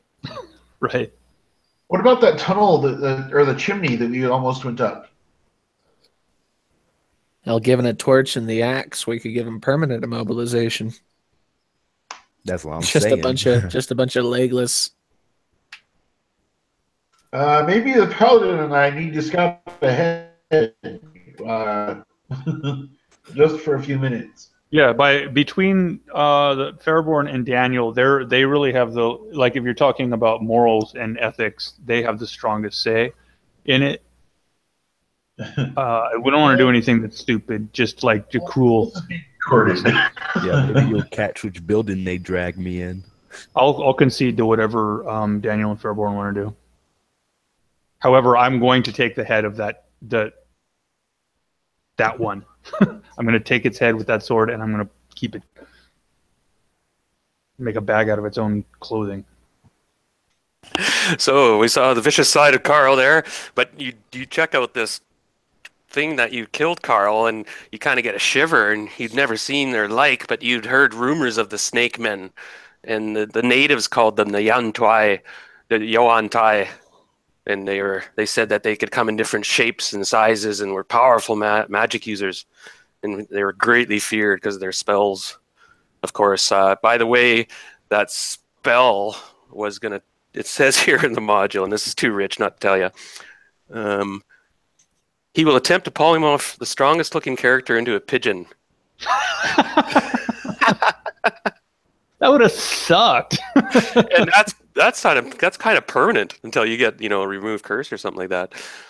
As a Tesla or as a Yentai, I would have absolutely turned him into a cobra or something. I know, it's strange, but it says here specifically into a pigeon.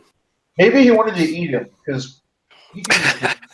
I thought that's funny. I was just like, where'd they get that Right, from? and then all the other Tesla with their little javelins are like, "You chicken," trying to catch me. Oh, and that sleep spell was very effective because these guys would have had 22 javelin throws. They just wing those things, man. Just pepper you. And They only do 1d4 a piece, but when you're getting hit by 7 of them. Right. Oh, they do 1d6. Are they die 6? I thought they were die 4. Well, these ones do. It says here their damage is 1d6, and they carry javelins. Look, I for some reason, they're probably a die 6 die code. No, actually, you might be correct because I totally screwed that up. The other band was armed with javelins. These guys are armed with short swords. My apologies.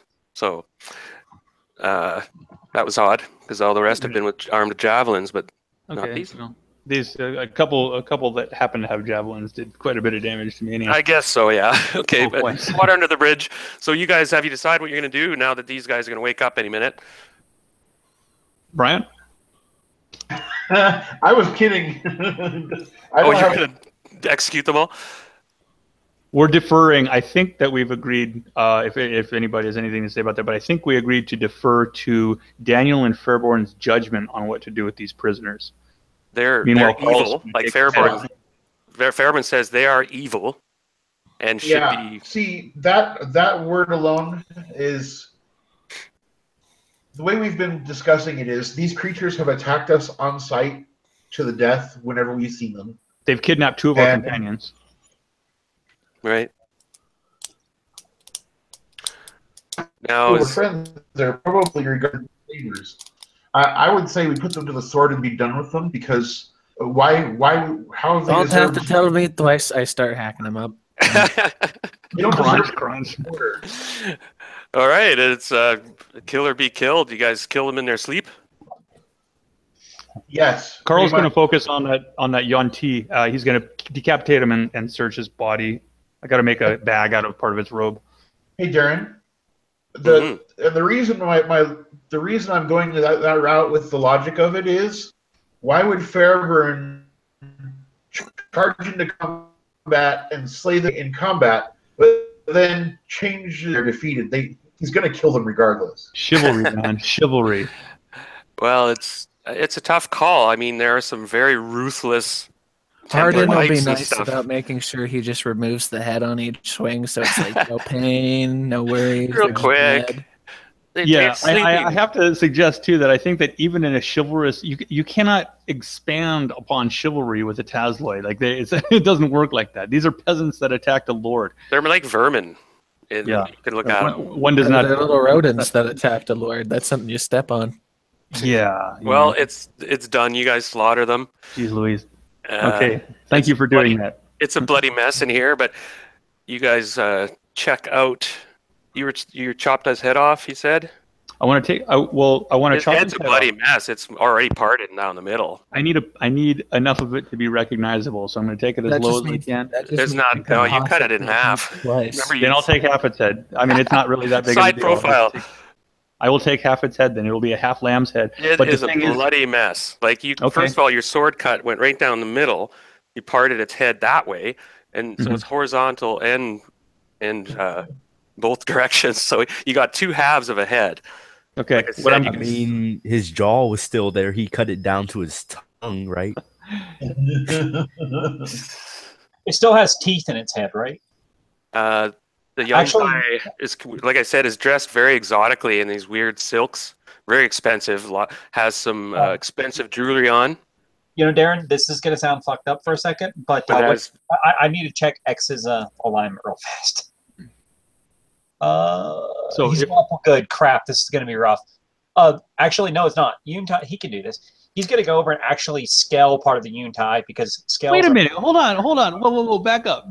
Carl is still fucking with this guy here. Just let me finish what I was gonna do. Do whatever you want after that. But That's fine. I don't care about timing, but he is going to actually scale him and get some material components off of him. Oh, do you think he uses material components, or is he a natural spellcaster? X, he's a magic user. No. No. He's going to go over with a knife and he's going to scale the Yuntai to get Oh, I see. Oh, because they are actually using certain spells. okay. Cool. Well, there's a whole body to deal with. I hope that was clear. Like I've been trying to just cut this motherfucker's head off. okay, it's got You're two good. earrings I on. don't care about timing, dude. Do what you want to do. All right, we finished. I'm going. He's got two earrings that look very expensive. They're like with gems. I think we've desecrated the corpse. Does he have ears? Yeah. Yuntai have ears. Especially weird if they're creature. This one's it was more almost human looking, except for its kind of elongated features a little bit, and its eyes, and it's got a forked tongue. This is another one. It's also got a potion in a flask. Yeah. And you guys not sure what it is. You could make one of the magic users can make an intelligence check to figure out if you know what it is. X will check it out. He'll pick it up. And you guys got a bunch of short swords and a bloody mess here. Hope you all save those earrings for me. Here, see what happens. Okay, make a. I guess it would be. No, you're way up there. Who would be back here? It would probably be. Darren, so you know, X rolled a 14 under 16. So, for the potion. It's a potion of healing. Okay. He'll know. He's gonna put it in his pack with his other potion. So I think he has another potion of healing unless he used it. But, by the way, this is yet another D&D session where I said a line that I would only say in a role-playing game. I think we've desecrated the corpse enough.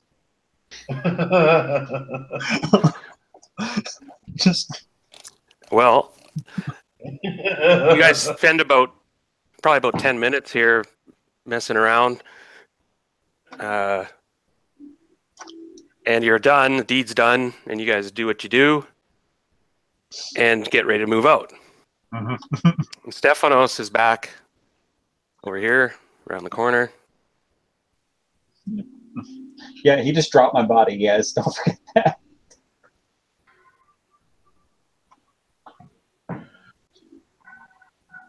Christ. So are we going to go outside or take that tunnel that the thing ran down? We'd be fools not to at least see what the outside meant or what it looked like. What we have to look at. This is obviously where they came from. I think that at least we know what our options are. We should somebody should sneak forward, or we should all move forward. God, do you think that poor one that ran away is just getting clubbed to death by that fucking Gordon or whatever it's called again? Who knows? That would suck. Poor thing. All right, guys, you ready to rock? Yeah, as long as it's clear. We shouldn't even spend 10 whole minutes killing these things. We just need to move on and catch up with our missing friend. You guys are tinkering around with bodies and everything, and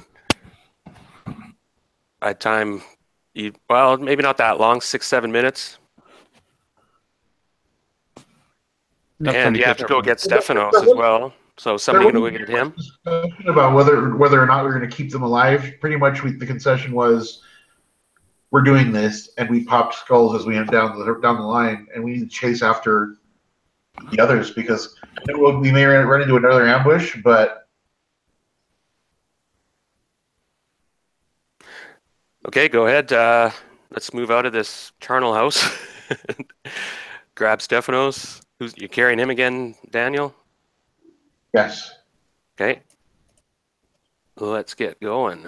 So, I retrieved my hand axe. By the way. let me assemble the party so I can save everybody here. Just to be clear, I have a Yuan Ti's head. I don't care how many pieces it's in. Yep. Everything from the shoulder upward, however you want to call that, is wrapped up inside of a very large piece of its own silken robes. So it's like an ad hoc bag. And I've got it in my offhand. Hopefully the jungle heat doesn't turn that into just a blob. If it turns it into Okay, a blob in now- the next 5 minutes, it's not a trophy, trust me. I'll be Actually- getting rid of it quick. I mean, it is a trophy, but it's not something that we're taking home to show mom. Come on, man. This isn't like the Medusa's head. No. Well, So you'll see. about- Maybe it is. 200 feet ahead, the tunnel goes straight as an arrow, like it was made long ago, perfectly, and it go. You see daylight up ahead. You guys are about 6 minutes behind the girls or whatever, and they're being marched away, and you're not sure which direction they went or whatever. But for now, you're still 200 feet away, but you can see, hey, it looks like sky, and you might even see greenery out there.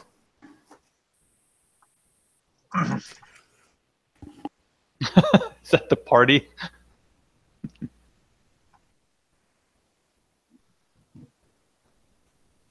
Seems to be. Cute little icon. It's our map. What happened? Yeah, I'm not seeing a whole lot of anything. I found something. I can see the party. Yeah, that's all I see. Yeah, but no context for the party, really. And I just barely see something in the background that looks like the letter C11. 11. That's the group. Just so you know that that's in my view. Yeah, There. that's the entrance. That's Okay. Okay, so we're just using a party token when we're outside here for now. theater mind mode for a bit here. Yep. Okay, that's fine. Making sure I'm not looking at something odd here. All right. So, you guys want to go on? You kind of like Carl's up front with Hardin and Fairborn. You know, there's sort of the wedge, and then I guess Daniel, you're still carrying Stephanos Yes. right now. Okay. And then X. And anyone left? I think that's everybody. I think there should be, because Dell's character is somewhere. Yeah, Dale's still here, eh? How are you doing, Dale? Or is he? Just sleep, you know. I'm sorry about that. I kind of have an adventure for you. Yep. So we'll have to do it another time. It's probably going to take an hour or so. Is that cool? Do you want to play one of the other characters for now? Like take on Fairborn or something? I mean, if you want me to. Well, let's do that because you Wait, don't mind, so- Brian? Hey. Because then, I do not mind. he'll be able to play. All right, let's do that, No, Dale. no, I don't want him to. Dell's not allowed to have fun with it. Yeah. So I'll give you control of him when the time comes. All right, Dale? Yeah, all right. Thanks. All right. And so you guys are in the mountain still. Roll with it. What do you guys want to do? We'll move forward cautiously and maintaining a good marching order. What's the width of the passage here? Was it a 20-foot passage still? Width-wise? Yeah, 20-foot wide, straight, and there's strange motifs along the side now. And they're quite ancient, but it seems to carry on the look of the old Inca / reptile motif. Why don't we just take one solid I do have a picture. line here? Not marching in column, but let's just spread out and take this whole corridor. so we can all sort of be at the same, not necessarily shoulder to shoulder, but we can all like look to our right or to our left and see the rest of us. I'm going to stay at the back of the group, and I'm going to keep an eye on the ceiling above us so that like nothing can get behind us. Oh, and now we went into the world of Errol Otis. I live in an Errol Otis drawing. Yikes. So that's one of those guys. Are those statues? So that's one of the guys. Yeah, there's creatures here. Wait a minute, that looks like an ambush.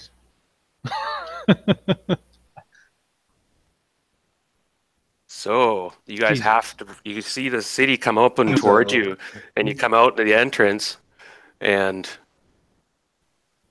yes, hopefully there you is. do caution. Yes. Let me have a quick clear, see what you guys can see. Well, yeah, I'll stop looking at yours. So. Yeah, forgot about that. All right, getting organized quickly.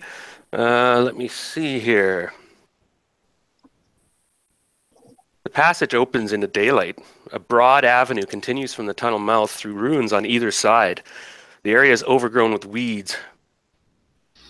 And yeah, it seems to have been a lot of the city's been overgrown, and you guys can move forward a bit. Now you just get to the entrance and you're kind of looking around, and it's a lot of, like I said, a lot overgrown, a lot of vines and shrubs and vines and vines and vines. Any yellow musk? The city is large, and I should give you guys a bit more. Give me 1 second. I'll actually use the party to give you guys a bit more view. There is sort of a hazy mist, like that's held inside the bowl of this volcano, kind of holds it in.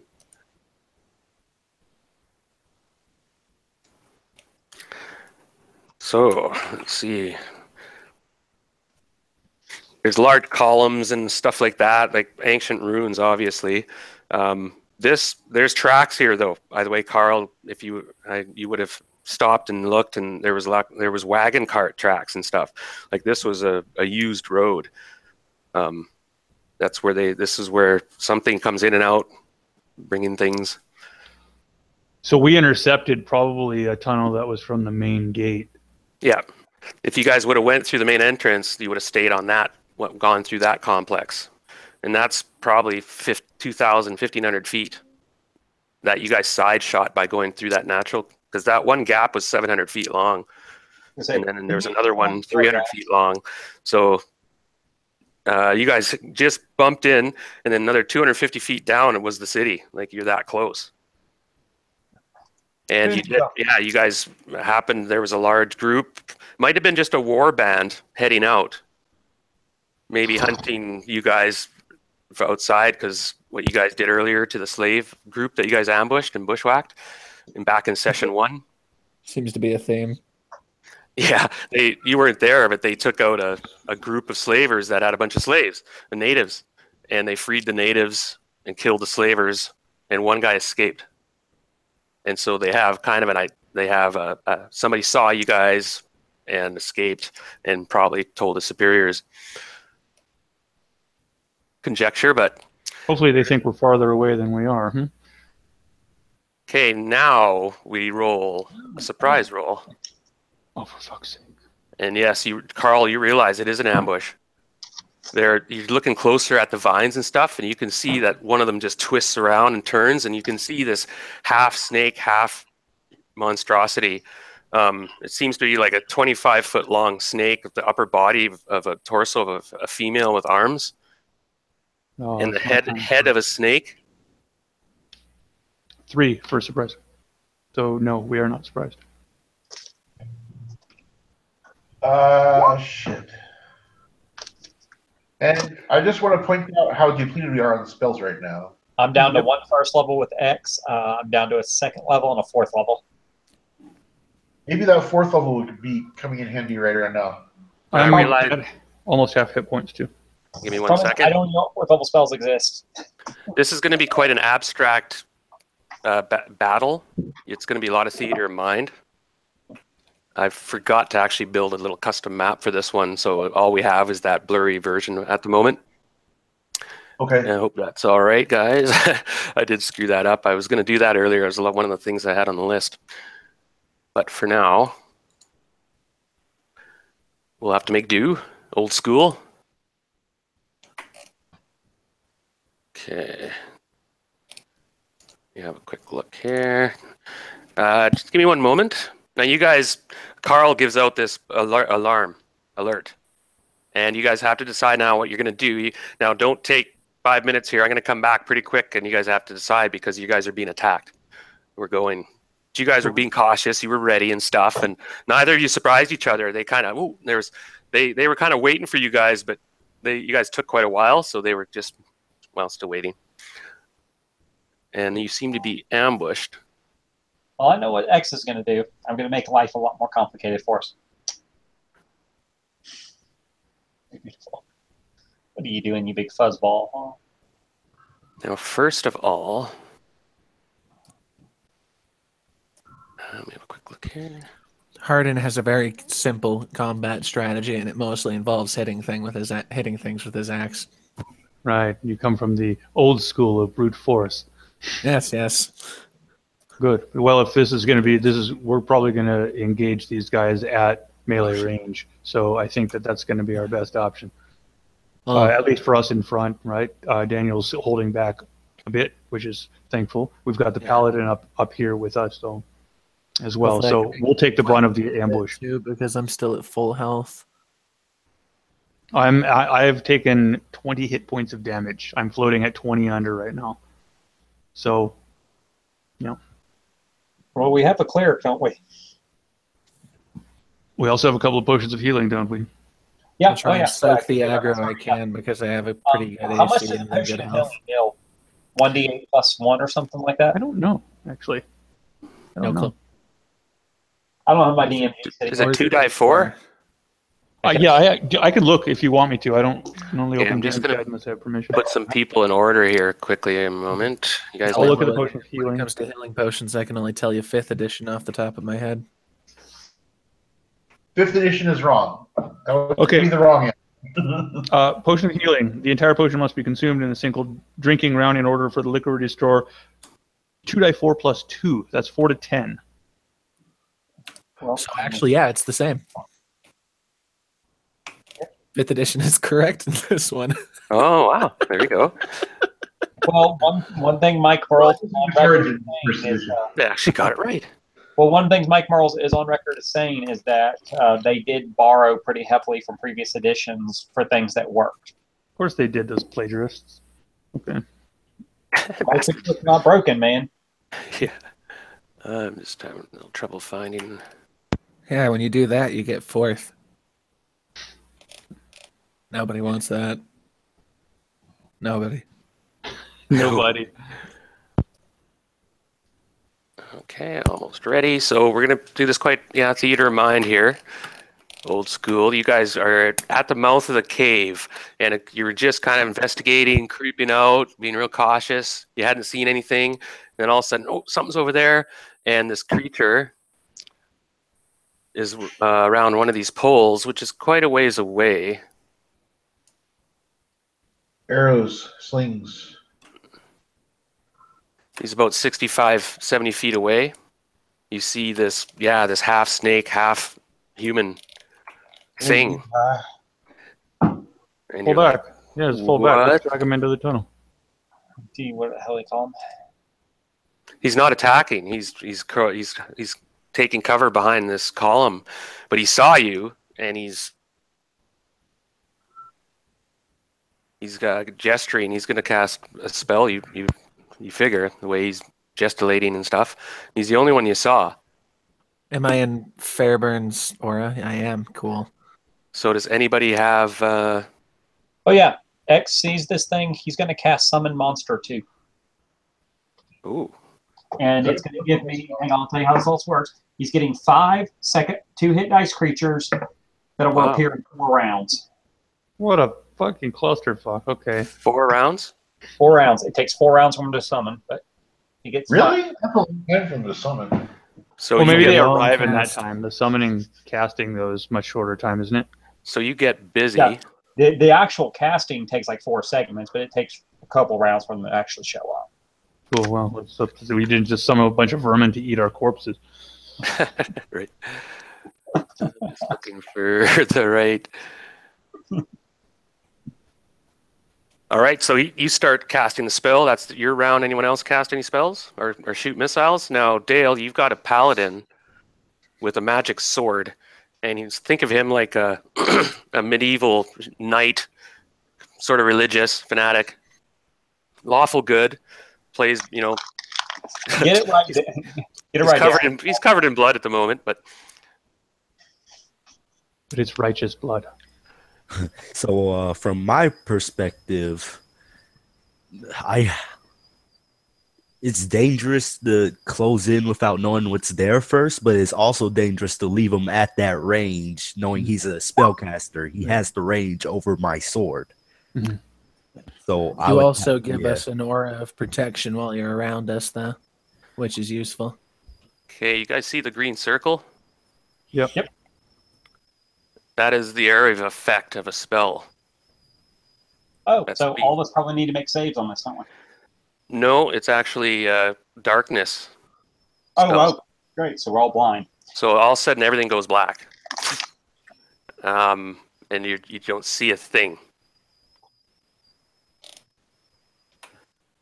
All right. Well, as I said, It still can act. So yeah, I want to fall back. I want to fall back. No, I will be casting cure. I will be casting continual light to counteract it.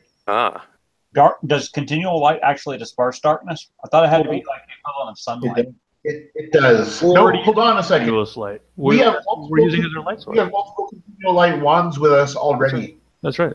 All we need to do is teeth them, and we'll be good. Yeah, every one of us has a continual light. Except me. so I was just curious, legitimately curious if continual light actually breaks up darkness, because I know I don't know what it says in this edition or not, but in new editions it has to be like the equivalent of fucking sunlight. Yeah, like at first I thought like when I thought of the darkness spell, I was thinking like it would make like a big black ball or something. It does. It creates basically it's a 15-foot diameter ball. So, wow, that's kind of weird. The whole thing's black except Stephanos. I think it's because we can't see. Yeah, it is. I'm just saying. but yeah, you guys are in darkness. I feel very lonely now, just staring. You guys will take. at you a have to hardened all by himself. Yeah, if you guys drew out your light sources, that I guess the combined might of all your lights would probably. Any one of them would do. By the way, you should probably give control of Fairburn over to Dale. Oh, of course. Still with us, right, Dale? Yep. I haven't heard him for a while. All right, so let's roll. Or no, you guys retreated, you said? They're falling back, yeah. Okay, now roll to see what kind of monsters you summon. I think it's in the DM guide. It has a list. I don't have my DM guide open. If you can, somebody has it open, show me what to roll. Spell explanation. The DM Like, he cast that to like They're retreat, or he cast second that level, to get. sir. Second level. What level spell is it? It's a 4th. Yeah, okay. What am I looking for in the DM's guide? I mean, I'll be the. It's on page guy. 42, but my digital copy is cut. It's glitched on that page of all pages. That's fine. It's hilarious. What die am I rolling? That's what I need to know. What spell am I looking for? Summon monster. Summon monster. I think there's a list of monsters, I thought. Well, you're asking me to look in the DM's guide. Oh, and it's animal summoning 1. Okay, it's either, so it'd be appropriate, typical animals. Is it summon monster? Okay, I'm looking at animal summoning. Forget it. It's it'll be basically anything that's considered a monstrous creature, like goblins, orcs, bugbears. Those are all real common. Oh, it's too bad, that one page. I do have my DM's guide here. Well, I got my DM's guide, but I don't know where I put it in the living room because I've been cleaning the living room for the last week. I have the DM's guide open to what. I just need to know what I'm looking for. 42. Isn't there a list of monsters? No, not on page 42. Okay. Page Okay, 42. forget it then. It would be monster summoning. You'd probably get some. Well, I think there's a random encounter chart for a summoned monster, isn't there? I know, I saw it somewhere and I just can't find it. I thought it. Because it says it functions just like Summon Monster 1. And then it references the page for Summon Monster 1. Well, what is the page for Summon Monster 1? I mean, That's what I'm looking to find right now. We gotta dig it What up. level spell is it? Okay, I don't need a page number. I need a spell While he's level. doing that, you guys withdraw back into the cave and you realize it's a darkness orb that you guys are nullifying with your light. And you still, when you retreated though, you don't see anything. They actually, I guess, let you retreat. We need to spread out so that they can't do that again. Okay, listen, page All of 223. Dungeon Master's Guide, page 223. There's all your random charts for monster summoning. Okay, Right? what die do I need to roll? It's a percentile die. Okay, so let me get a percentile set out. And we are getting a 3. What level spell are you using? Monster summoning 3? 4th level spell, so she can be 2nd level monsters. No. What the name of the spell? Summon Monster 2. 2. Okay, and a 0-3 is Giant Centipede. Yep. So I get 5 giant centipedes. Okay, they'll be here in 3 rounds. Yep. So you guys retreated, and you guys, the light source nullified it, and you can now see that you retreated far enough. They didn't follow you apparently. I'm feeling like he might have been a lookout, or I'm feeling like there might be things right outside of our field of vision at the opening of this gate. You know, like they were probably going to come in, and so, okay, great. They know we're here. We know they're here. It's a standoff. It's just not Mexican standoff. You need guns for this. Oh, we got guns. what if they got like a spell that allows them to look through magical darkness? Exactly. Yeah. But we're not going to worry about that so much. We can just wait for it. Let's fall back. Okay. Just Another round goes by, and it's now you got 2 rounds left on the summon monster.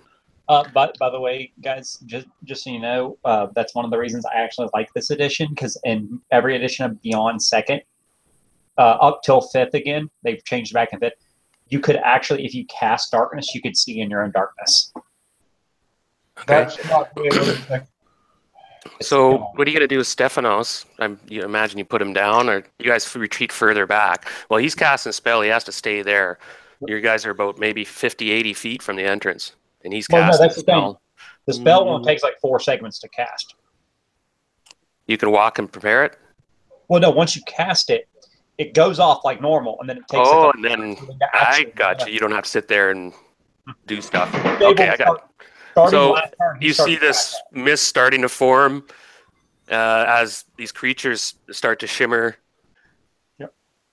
And are summoned in this. Walking backwards as well. Yeah, this weird mist and power aura that goes around the chamber, and you guys could retreat. I don't know. What do you guys want to do? Forward or back? okay. I would like to request that we organize ourselves a little bit better, because like we're just talking over each other a little bit, and I think we're missing the opportunity to do anything that is like as a cohesive unit. Okay, why don't we Sorry, like the initiative then? Well, like I mean, we're falling back, you know, and we're falling backwards into the tunnel just a little bit. Okay.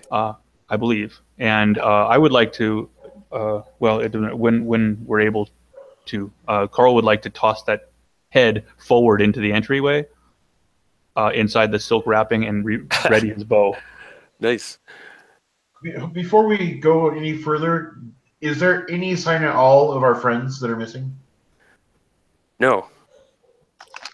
I suggest that we pull into the tunnel because we are very depleted on spells. We've got one person who's completely out of the fight.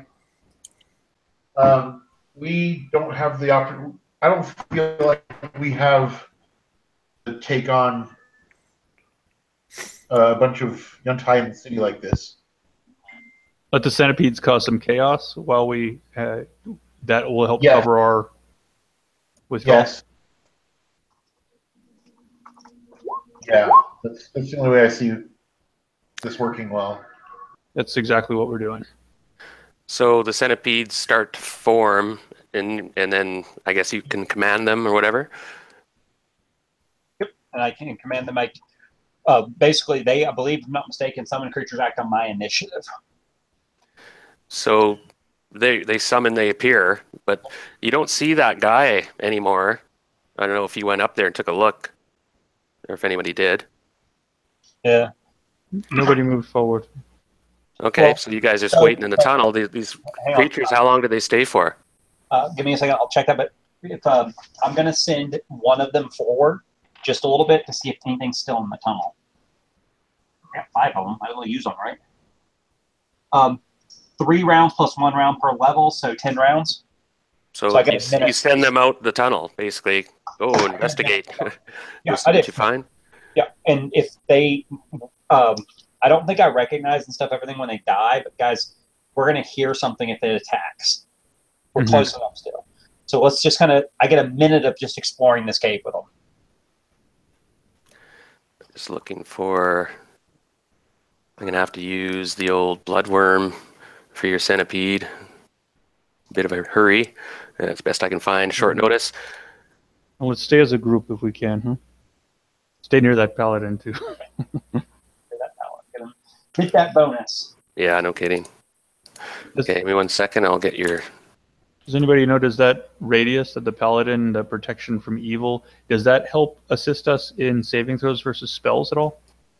Yes, 1 point. +1 to all saving throws while you're in it, as long as it originates from an evil creature. Beautiful. I think So as long as the attack originates from an evil creature, you get the bonus. But yeah, that's the, Okay, there's a bunch of. Okay, the centipedes go out into the street and searching and questing, looking around. And Centipede. let me just roll die here. I'm glad there are centipedes and not like humanoids. I wouldn't know what to think of you if you were summoning humanoids. it's just on this side of possible too. Yeah, that would be weird. Okay, quick look here. Now, you see there's a bunch of sticks and twigs, of course, laying around on the side of the roads, particularly. You feel the sensation of energy and magical power. You're not sure from where exactly, though, but a bunch of these sticks suddenly writhe and twist up and turn into snakes. I cast Dispel Magic on them. Ooh. So you guys are close. You have to move forward because you're probably, I'm giving a benefit of the doubt, you're quite a ways away. By the way, Darren, I'm still all in the black on the map screen. Same. Oh, yeah. Whenever you get a second to fix it. Oh, I got to turn off the. Okay, I can. So am I. I'm also in the dark. I wasn't like in a rush. I was just letting you know it's still in the dark. Yeah. Lose it. Oh man, pardon me. Can you see that now? Yeah, I can see again. Now we again. Awesome. I Really forgot the blurry darkness, if the that darkness matters. effect is over, right? So you guys, you've crouched ahead a little bit following the centipedes, I'm assuming a little. And yeah, you see a bunch of these sticks all of a sudden come to life. Quite a few of them, actually. Actually, I'm going to Dispel Magic on all the sticks that turn into snakes. Okay, there's probably about 10. And Dispel Magic. Now, we got to roll for initiative, and we should use our turn order here, okay? It's use the table, so if everyone can highlight their token and then hit and roll the dice, and what you can do is right-click your token and add to turn. It should be able to do that. I can't do so with X. You're gonna have to have X. Oh, yeah, okay. It doesn't seem to do anything with me. If I just right click it, nothing. It just. Well, it's right click. It should bring up a sub menu, and one of them will say add to turn. I'm sorry, it doesn't. If I right click it, nothing happens. I got to edit token on a left click. If I left click, it just makes the circle. Well, that's strange. I'll have to add you guys. If I right click, it brings up the little the stat number things, and then down on the bottom, a condition type things. Right. Edit token. Okay, now I have edit token. How does one? You have to have them highlighted. So roll your 20-sided and punch in your numbers. You should be able to. You see the turn order thing? No, that's what I'm looking. I don't understand. I'm sorry. I'm not familiar with this whole format. Click Okay, on the. I'll show you. Your name, and then No, you I can mean I have that highlighted. I told you I have that and these little other dots. There's a red circle that says 40, a green circle that says 5, a blue circle that doesn't say anything. Do you see and- this? No. The turn order thing? I mean, I see it on you, but I don't see it on me. That's odd. Why Am is I that? missing something? Oh, there. It was hidden over in the. I was sorry. My screen was. It was hidden. Okay. Yes. Have it. So. And then if I right click, I get. Do you see that? It says add turn. You don't get that list, right? No, I see turner. What I see is turnover 00000. Make sure your guy's highlighted when you do it, right? You have to select them. It's not letting me. It's not letting me select it though. Oops. On the turn order list, it's not doing anything. X is selected on mine. Selected on yours. Clunky piece of kit. Okay. Well, Yeah, I don't know. I don't know what to say. You do have Carl the Ghost, right?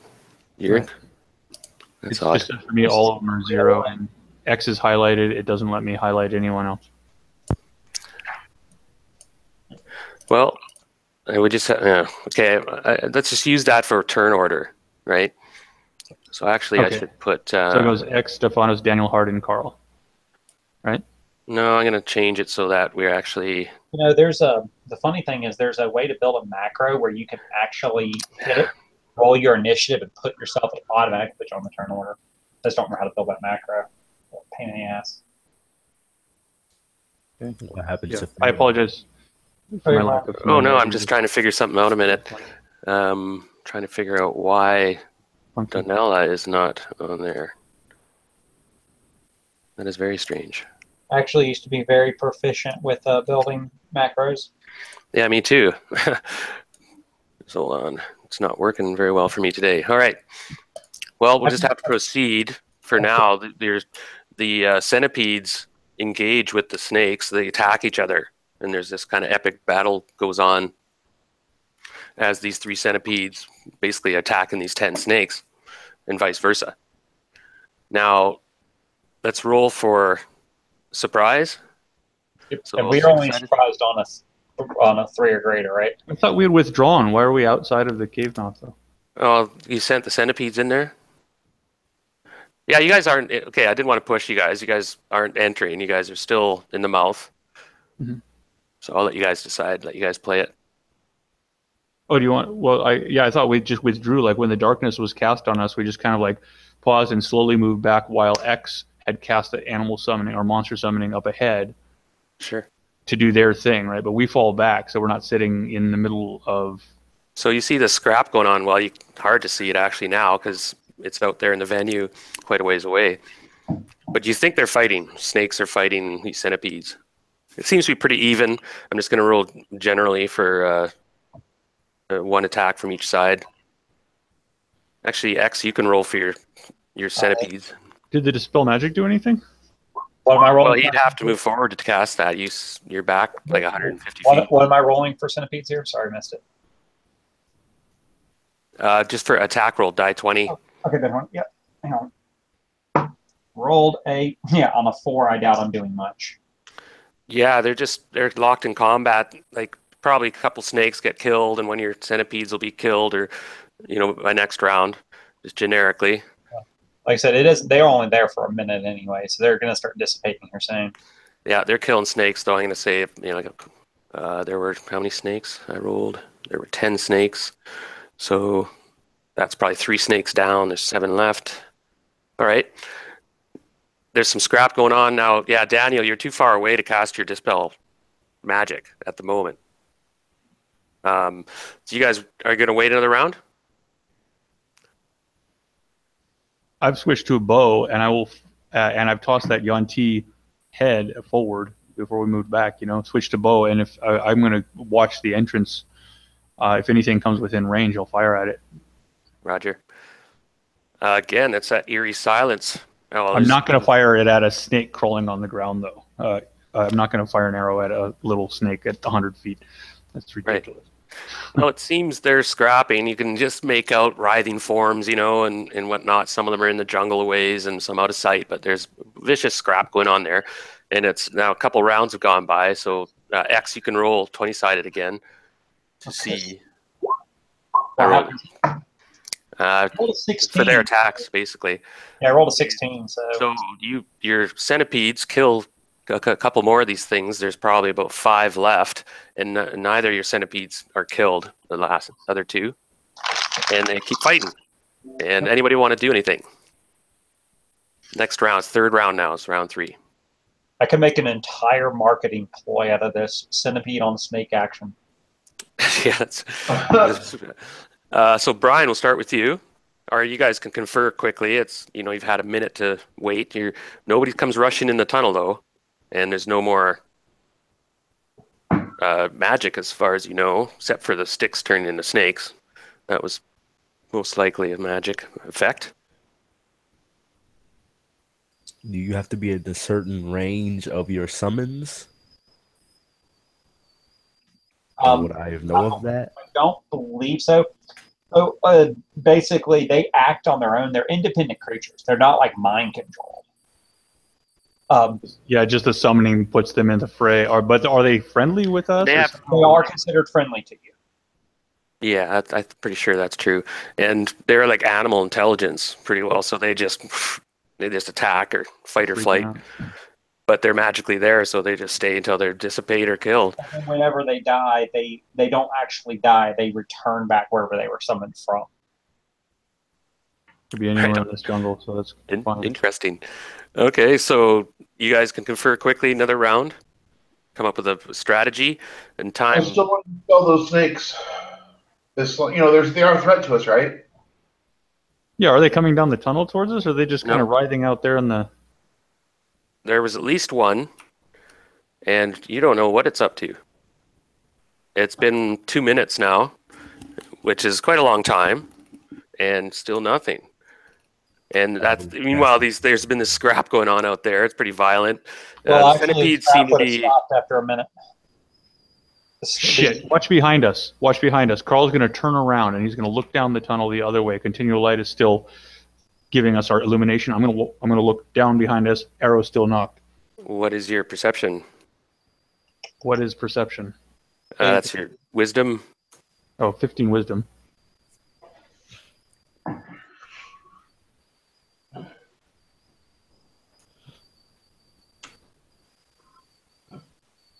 Okay, what'd you get? 8. Rocky, I can hear you eating yourself over here. There is somebody coming up from behind. Okay, how far away? Do I notice them? Probably be there next round. They're just coming around the corner, like where there's 200 feet more. They're just, and you see it's more of these Talsoi critters. A number of them? Yeah, you only see 1 or 2 come around the corner. Probably quickly. I'm going to lose 2 arrows then, in separate ones. Immediately, and I'll make a holler. Behind us! Right. Okay, go ahead, make your rolls. Right. That's more like it. What is what is their armor class? Or does it matter? 6. I get armor class 6. Okay, I will be having what's their range now? They're probably about 150 feet away. 150 feet. Okay, just because the bow, I want to find out what range we're sitting in. Medium range, no. Oh wait, you don't see them. Oh yeah, I guess they just come in. They were carrying torches. Oh, they're using torches. Yeah, I'm pretty sure they don't have.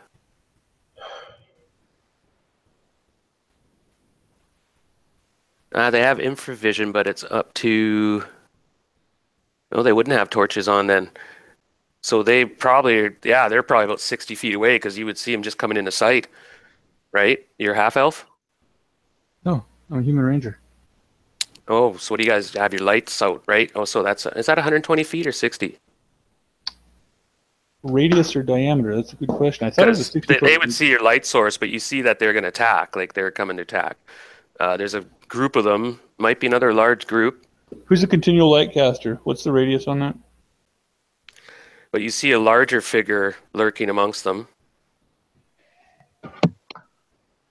And it looks like it's a bugbear coming around the corner, and he's like corralling them, leading these things forward in an attack. And there might be more, but you see at least. Well, I'll show you what you see so far. You guys see that? No. A red dot? Oh, wait a second. You guys, I still have Fog of War going there. Give me 1 second. That's why you guys don't see it. Of course. Oh, hello. Okay, so the tunnel basically, it comes up this way. And then it curves around the corner. That's cool. That's those squares are the tunnel that we just came out of? Yeah. Okay. Damn it. It's like I've always got the wrong weapon. Bugbear is like I can take that bugbear one-on-one. We just gotta get rid of the puzzle. If we had another sleep spell, that'd be nice. Yeah, I actually have another sleep spell, believe it or not. What is your other second level spell, by the way? I don't have another second level. Someone X did or someone, I thought. I think I used both of his seconds. No, I've used both of his thirds. I'm sorry. That's my bad. I've used both of his thirds. Oh, then you have a fireball left. Nope, I don't have another third. I cast way earlier. I cast Improvision. So, Okay. And there are more. You think there's more coming, too. hang on. Oh, you know what I could do? There's a bunch of them behind us, right? Behind X.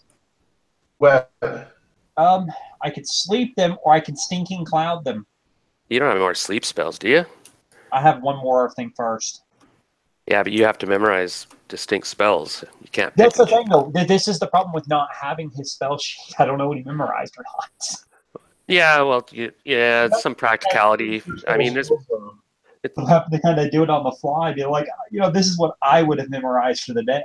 Yeah, but it's I don't know if it's likely you would have 3 sleep spells memorized, but it's possible. I'm not going to disagree with that. But, spell. That's too bad we don't have your spells written down on that pre-gen. Yeah. I could have some real fun here, seriously, and cast Stinking Cloud, though, as my last second level.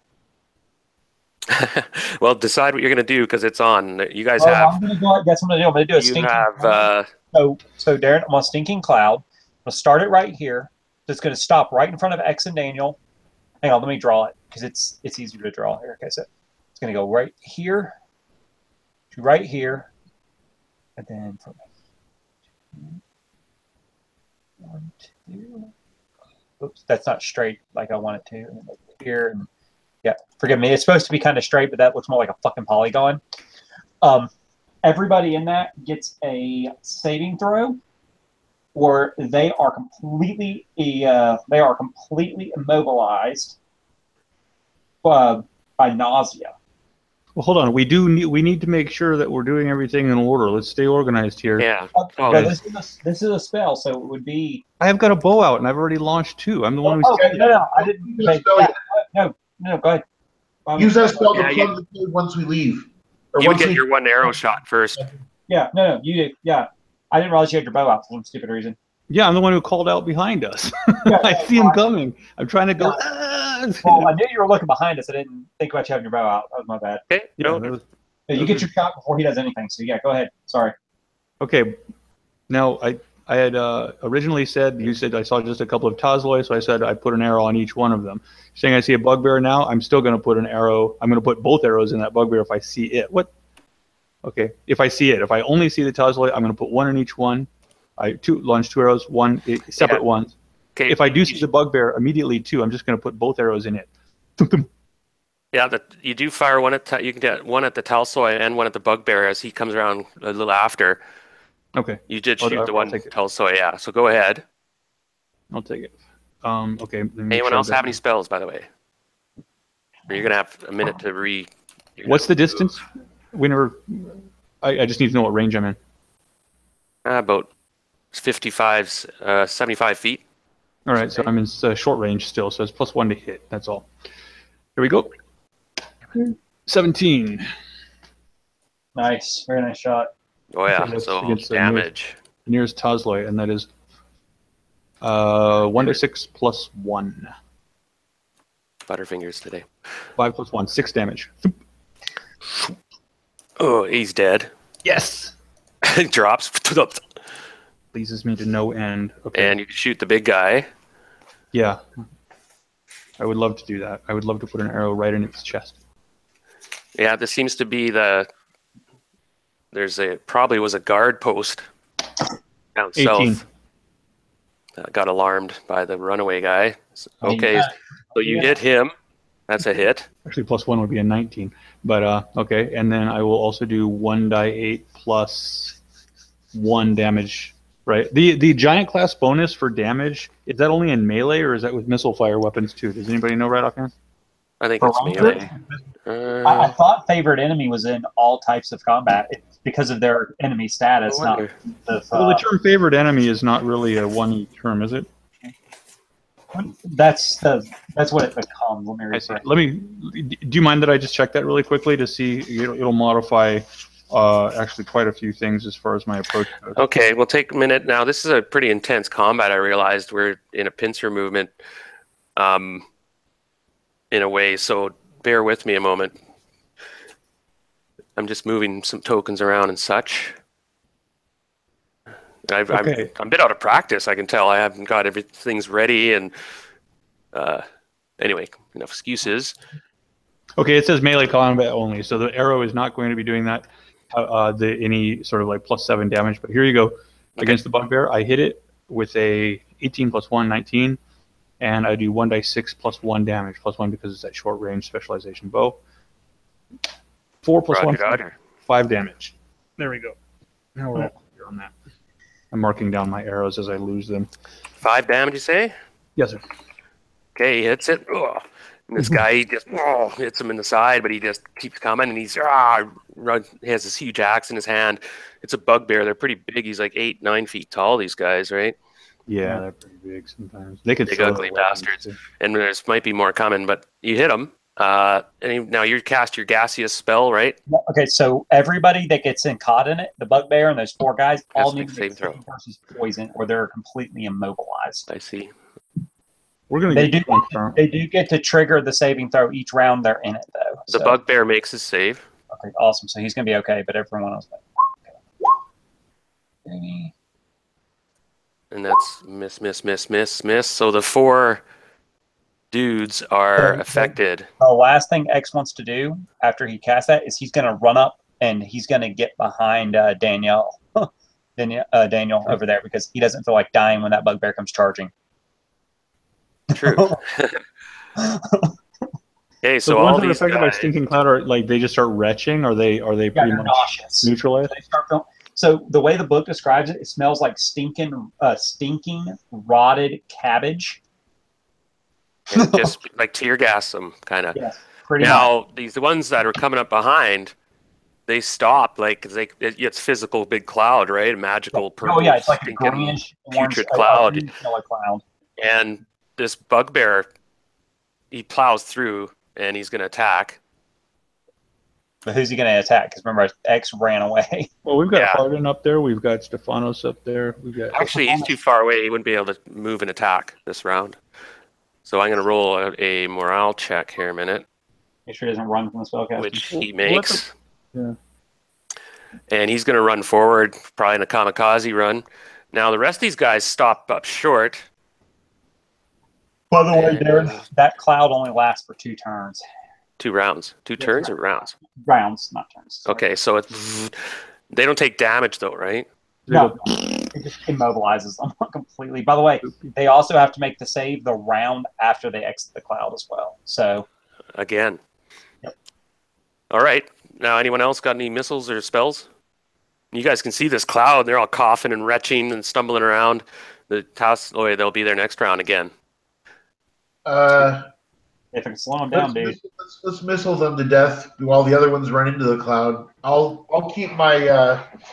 I'm gonna keep another hold person. I had two memorized for the day. I'm gonna hold on to my hold person spell in case we get in trouble. So Carl, you're in the back, sort of, right? And we got X. We got to move X. Got out of the way, right? Unfortunately, I don't have control of X right now, so yeah. Stephanos is inert. You just dropped him on the ground like a corpse. Now, where do you fighters want to go? Now, what do you guys want to do? Is a weird strategy because you don't want to go into the cloud yourself, right? No. Basically, what I was trying to do is slow them down so we could get in a better fighting position, honestly. Well, you're being attacked from the other side. We're going to be hit from both sides at the same time. Yeah, but I still stand by it. We need to get the spellcaster. Sorry, is there still one of those Yuntai on that pillar? Well, now they've attacked. They've moved to the entrance and are attacking. They're moving in. How many of them are there? I see two. This is a bit out of scale. They're probably about 100 feet away.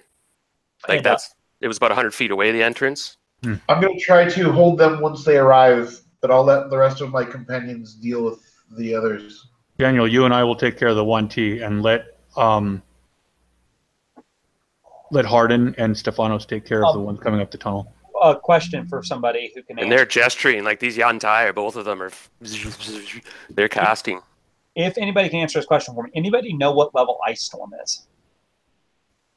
No, but I can find out, I suppose. Now let's roll let's roll another round, and we'll go in order here, unless somebody wants to do something. Actually, we got to finish up. Carl attacked. X cast a spell. Daniel, where would you like to go? Which direction? I'm going to remain near the entrance to the cave because we're trying to get back in there. I found it. It's 4th level. Okay, so as you see it there, you're going to stay on the side with the cloud?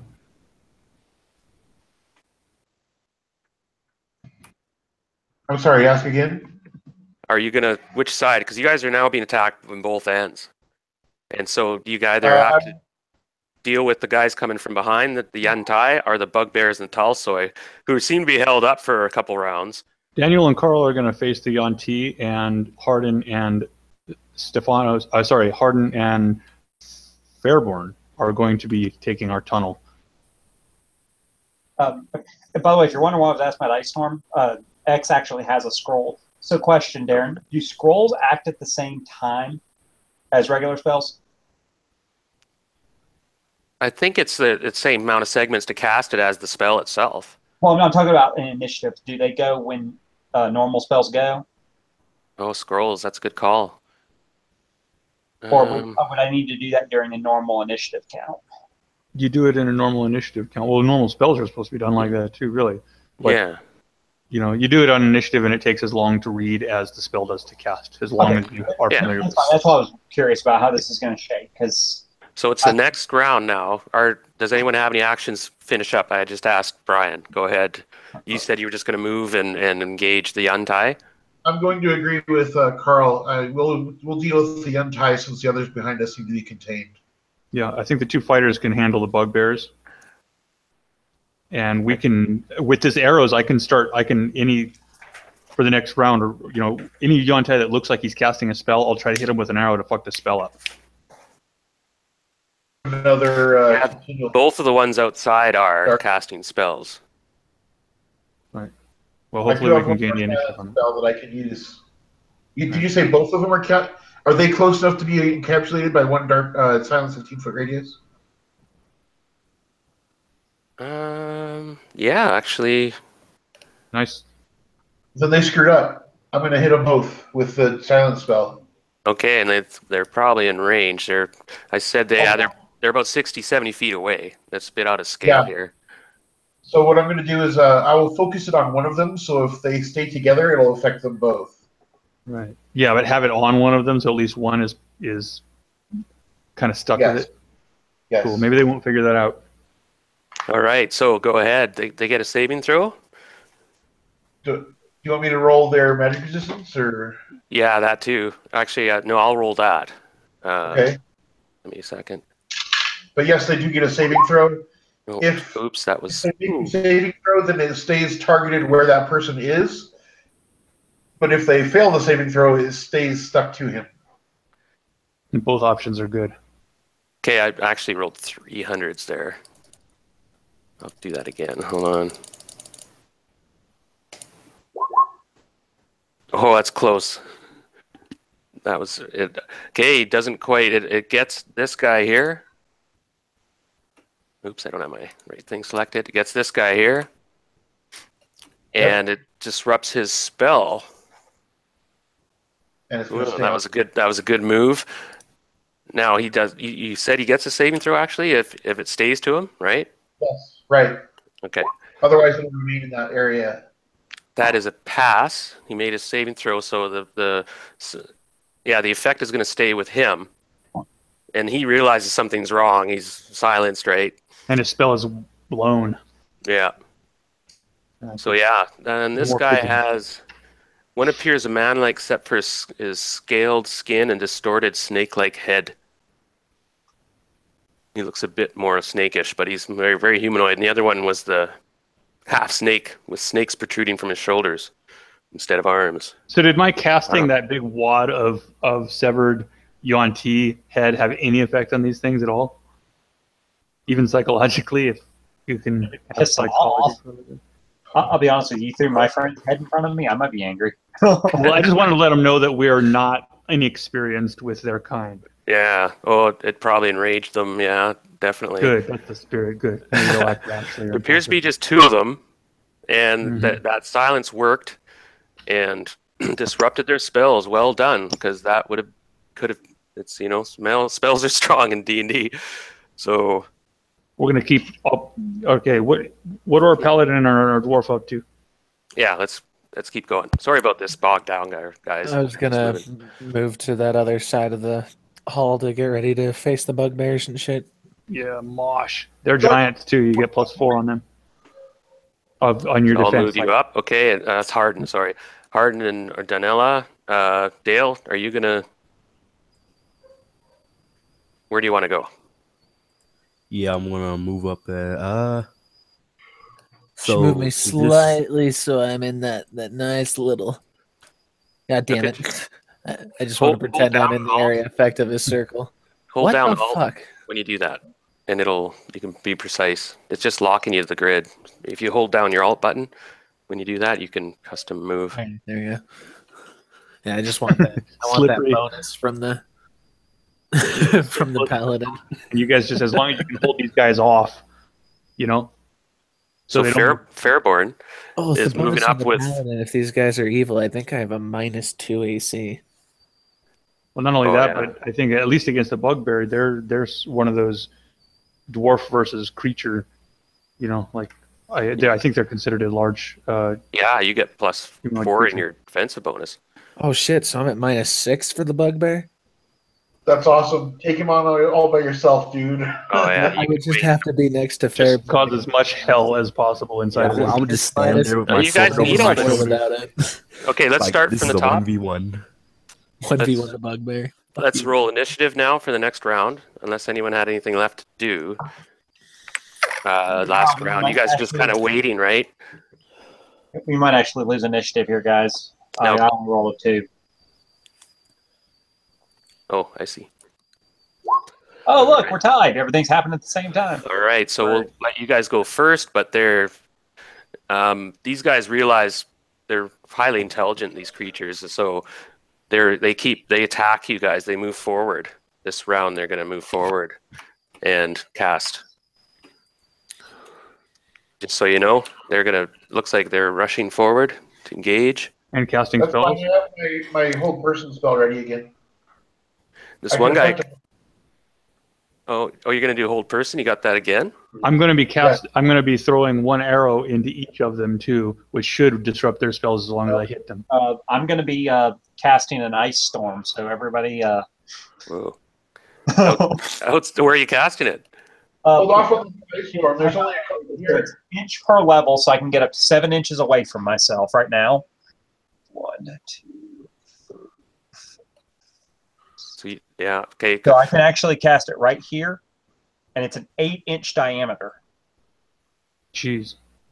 Yeah. Where are you casting? I'm trying to figure out what 8 inches. So that's 4 on either side. Good. So it's going to be close. Yeah. It's going to close. stop right in front of Donnell and the Paladin. You're filling the cave with ice storm? No, I'm filling the outside with ice storm and probably going to kill everything out there. Oh, then I guess that's back into the cave. It does 3d10 damage with no save. Hold on. You're casting it towards the bugbears? Yeah, or towards the bugbear. Yonti? Oh, Okay, that's inside the cave. So this way. Use it in the cave instead. I'll cast hold on those other guys. Use that's what he's doing. Okay, that's whichever way you want to go. I'm just. Okay, well, you got to decide. Can't it's fine. discuss it too much. I'm thinking to myself, if they think it's smarter to cast it in the cave, then I'll cast it in the cave. I think that there's a miscommunication here. When you're saying in the cave, you mean out of the cave. Down the tunnel is what you mean. Towards the bugbears and the Tozlai, right? Yes. Good. Yeah, I was hoping that's where my original plan was, to throw it out this way. That's where we want it. That's where we want it. Go. Do that. Go. Okay, then anyone else have any spells? I have to I've cast got arrows, one for each. I have hold person on those two to the north of us. Okay, they're coming up casting their spells. So you're gonna try hold one. Can you do one of them, right? I can hold up to 3 creatures, so I'll try to hit them both. Even high hit dice creatures. Yes. Okay, so first of all, I'm gonna roll their magic resistance, which you may have figured out what it is. Okay, that one fails, and the other one fails. So proceed as normal. Do they get saving throws, right? Yes, they do. Okay. Paralyzation, I believe. Ooh, that's going to be close. I think they may pass. Spells are pretty tough. Oh, wow. Okay, let me think a minute. I have to look at their hit dice real quick. Make sure I got this right. Because they save as a hit die levels fighter. I lost my page. Here it is. Okay, 1 is 7 and 8.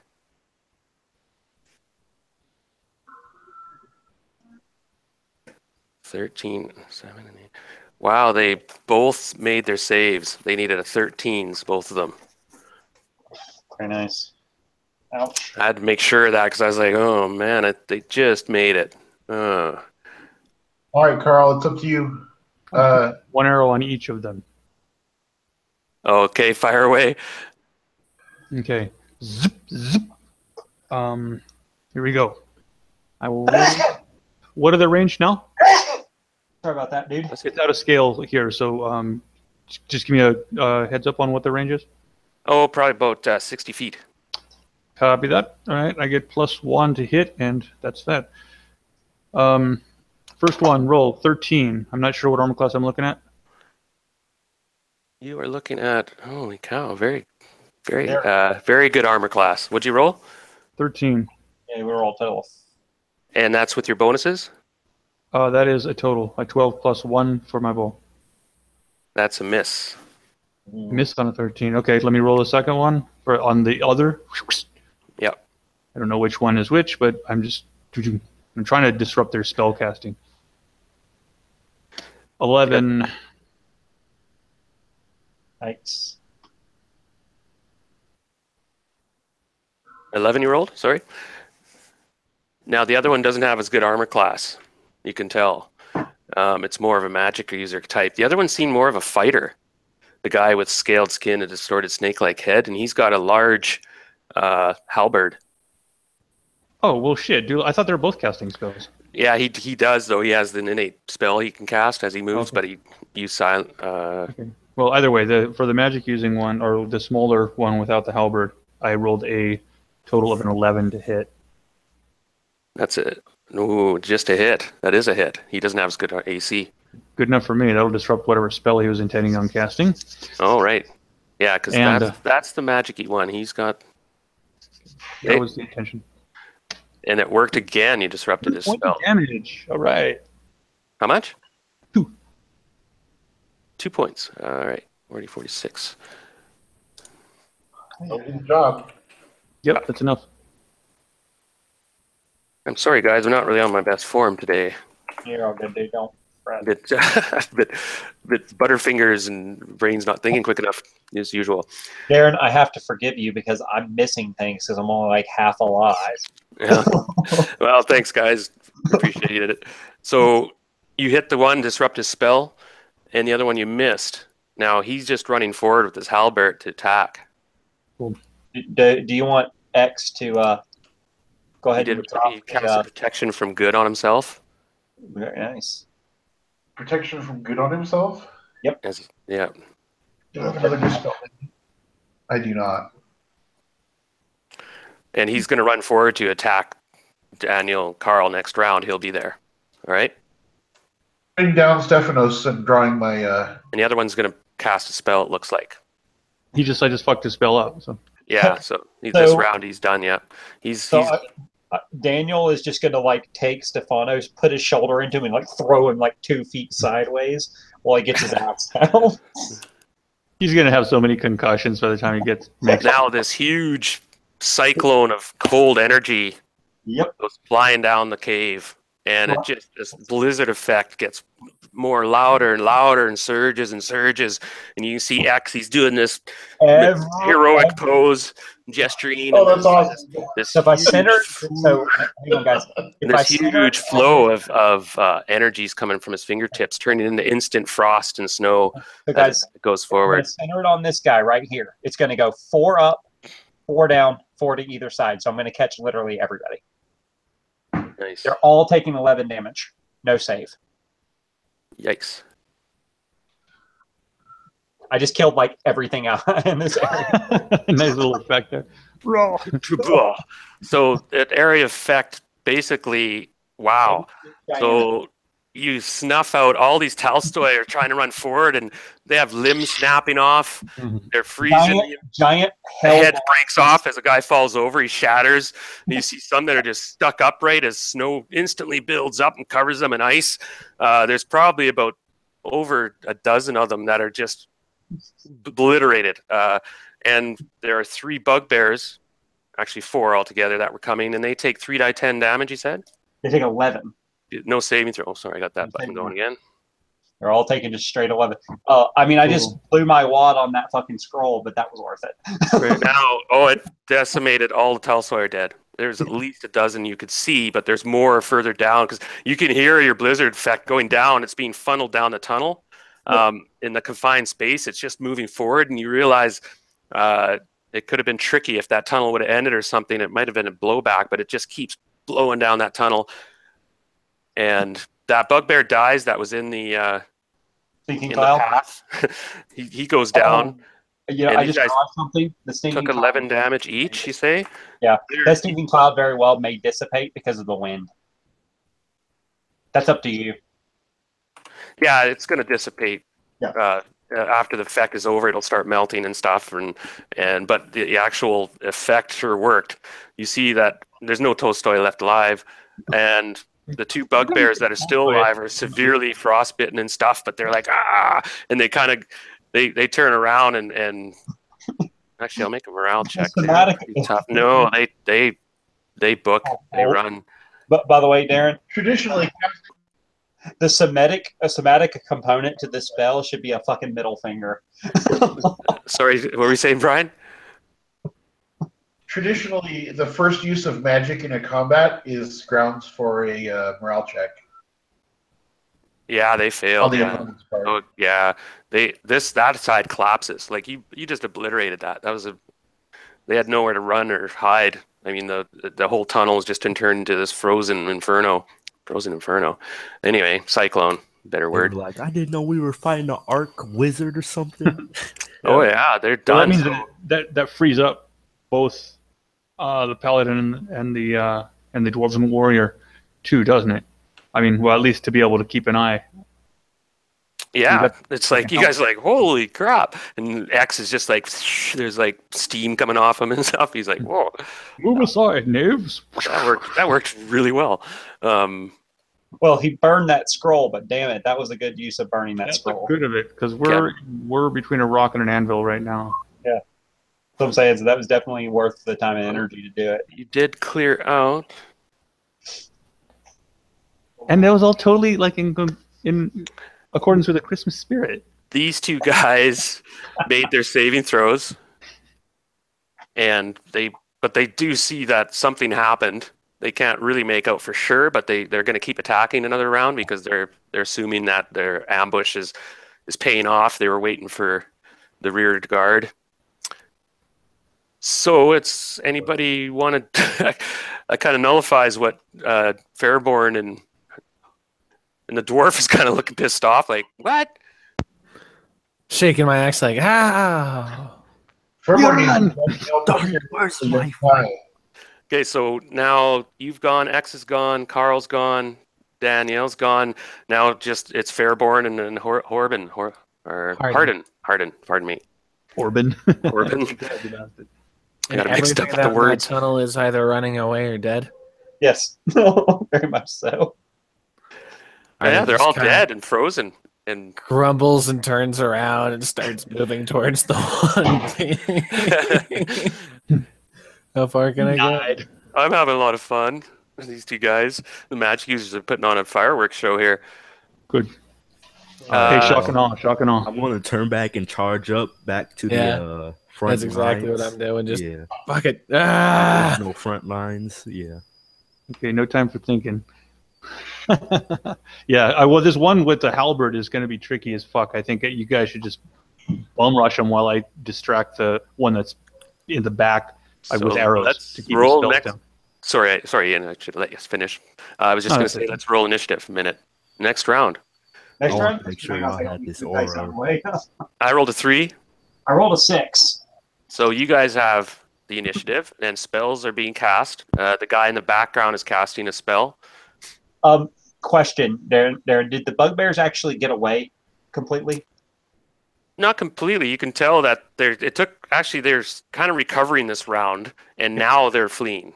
Okay. So I'm actually going to step up with X, and he's going to cast a his first level, which would be magic missile, at one of those bugbears.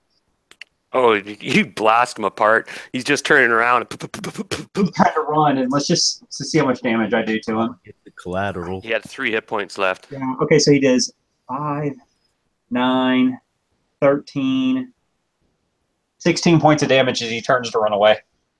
Oh, you pepper him. Yeah, he just gets blown to pieces and collapses. The other guy's like, ah. But now X needs to rest because X is completely out of spell. He's spent. Any other spellcasters and missiles? Carl, you got 2 arrows on the one in the Yuan-Ti in the rear that did not advance.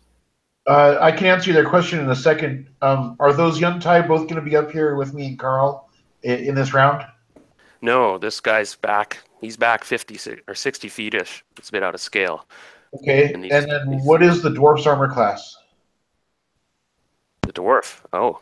Normally 0 next to Fairburn. Against something evil, it's -2.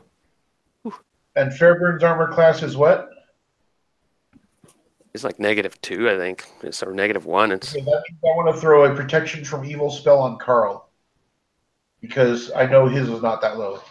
Yeah, my armor class is 4. Now, Carl, what supersedes this if he's going to cast a spell that only takes a segment? What it'll do is still get a shot, though, right? It's going to be, well, we won initiative, so it doesn't matter. Yeah, that's what I mean. So the shot comes in anyways. So you get your one shot now, and then you get a shot at the end of the round. No, I get both shots before their attack. Okay. Specifically, if you're doing segment stuff, then that's used. But a round is an entire minute long, and so you're basically just summing it up and saying initiative first. If it was simultaneous, he would probably get the spell off first because it's only 1 segment. Whereas I can fire an arrow every 2 segments. That's what I meant. I was going to give you 1 shot, and then he casts. Oh well, that's only if it's simultaneous combat. Really, we won initiative, and so both arrows are really just going to go and tag them. Go ahead then. You're going to shoot at the other one back there, okay? I'm going to fire both at the one that's remaining in the back, gesticulating, and maybe step backwards a few steps. You know what I mean? To let these other guys that are coming up behind intercede. He's smartened up a little bit, and he's got a little bit of cover. Like he's kind of crouching a bit, trying because he knows you're peppering him, and it's going to give him +2 on his armor class, which will help. Anything that I can do, yeah. Okay, here we go. His armor class is 0. Whoa! Armor class 0. Yeah, they're good. High arm class. Okay. I don't even have my THACOs written down. I'm sorry. So, Just tell me what you rolled and with your bonus. sure. And I had +1 to each one, so I'm going to roll both of them. Here they are. You We need a got 14 plus whatever your bonus is. 14 is to hit this guy. 16. So that's 1 hit. Yeah. And come on, baby. And a 5. 1 miss. Okay, so that hit messes him up again. He's trying to cast a spell. I keep on doing that as long as I can. And here we go. Yeah. Here's the damage. 1d6 plus 1. That is 6 points of damage. Oh, well done. I'll knock out 2 arrows. So that's 2 arrows that you've hit with him. Cool. As long as we get, I'm going to keep on doing just that. While everybody else is going, I'm going to take just a quick bio. I'll be back in like 1 minute. I should be back before the combat round's over. Okay. Gotcha. Now everybody's turned around, and there's still one wounded bugbear over here that you know of. Now we'll start in the order. So let's go with Carl just went. So Hardin, what would you like to do? You see this guy running up, almost in a suicidal charge. He's got this kind of aura around him of protection, and he's got good armor on too. You can see he has like chainmail on. How close can I get to suicidal charge guy? You guys, up to 3 of you can attack him. Carl's already moved, so only 2 of you can reach him at this point. So that would be you and Fairborn, I suppose. Or no, Daniel's up there. It would be Daniel. Oh, this guy's dead meat. I was planning on challenging him. Well, he's suicidal. He's running in there screaming in this weird language, in this flickering snake tongue. Hardin thinks I can jive with that and screams back, and Nice. I'll do out of my 3 attacks for the 2 rounds. I'll just do 2 of them this time. Now, with the spell he has going, his armor class is really good. Just to warn you. It's not like I can make his armor class lower. Nope. I have one option, and that's to hit him. I can make it one class lower in a way. I have a prayer spell and a bless spell. So the first one's a 24. 24. That'll hit. Okay, so and you get 2 attacks this round? Yeah, I'm gonna do both. And then the next is a 21. Well, good job. That's both hit.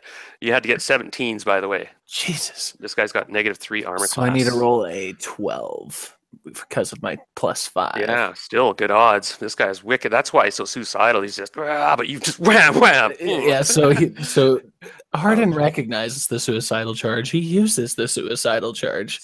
My thing. Ah!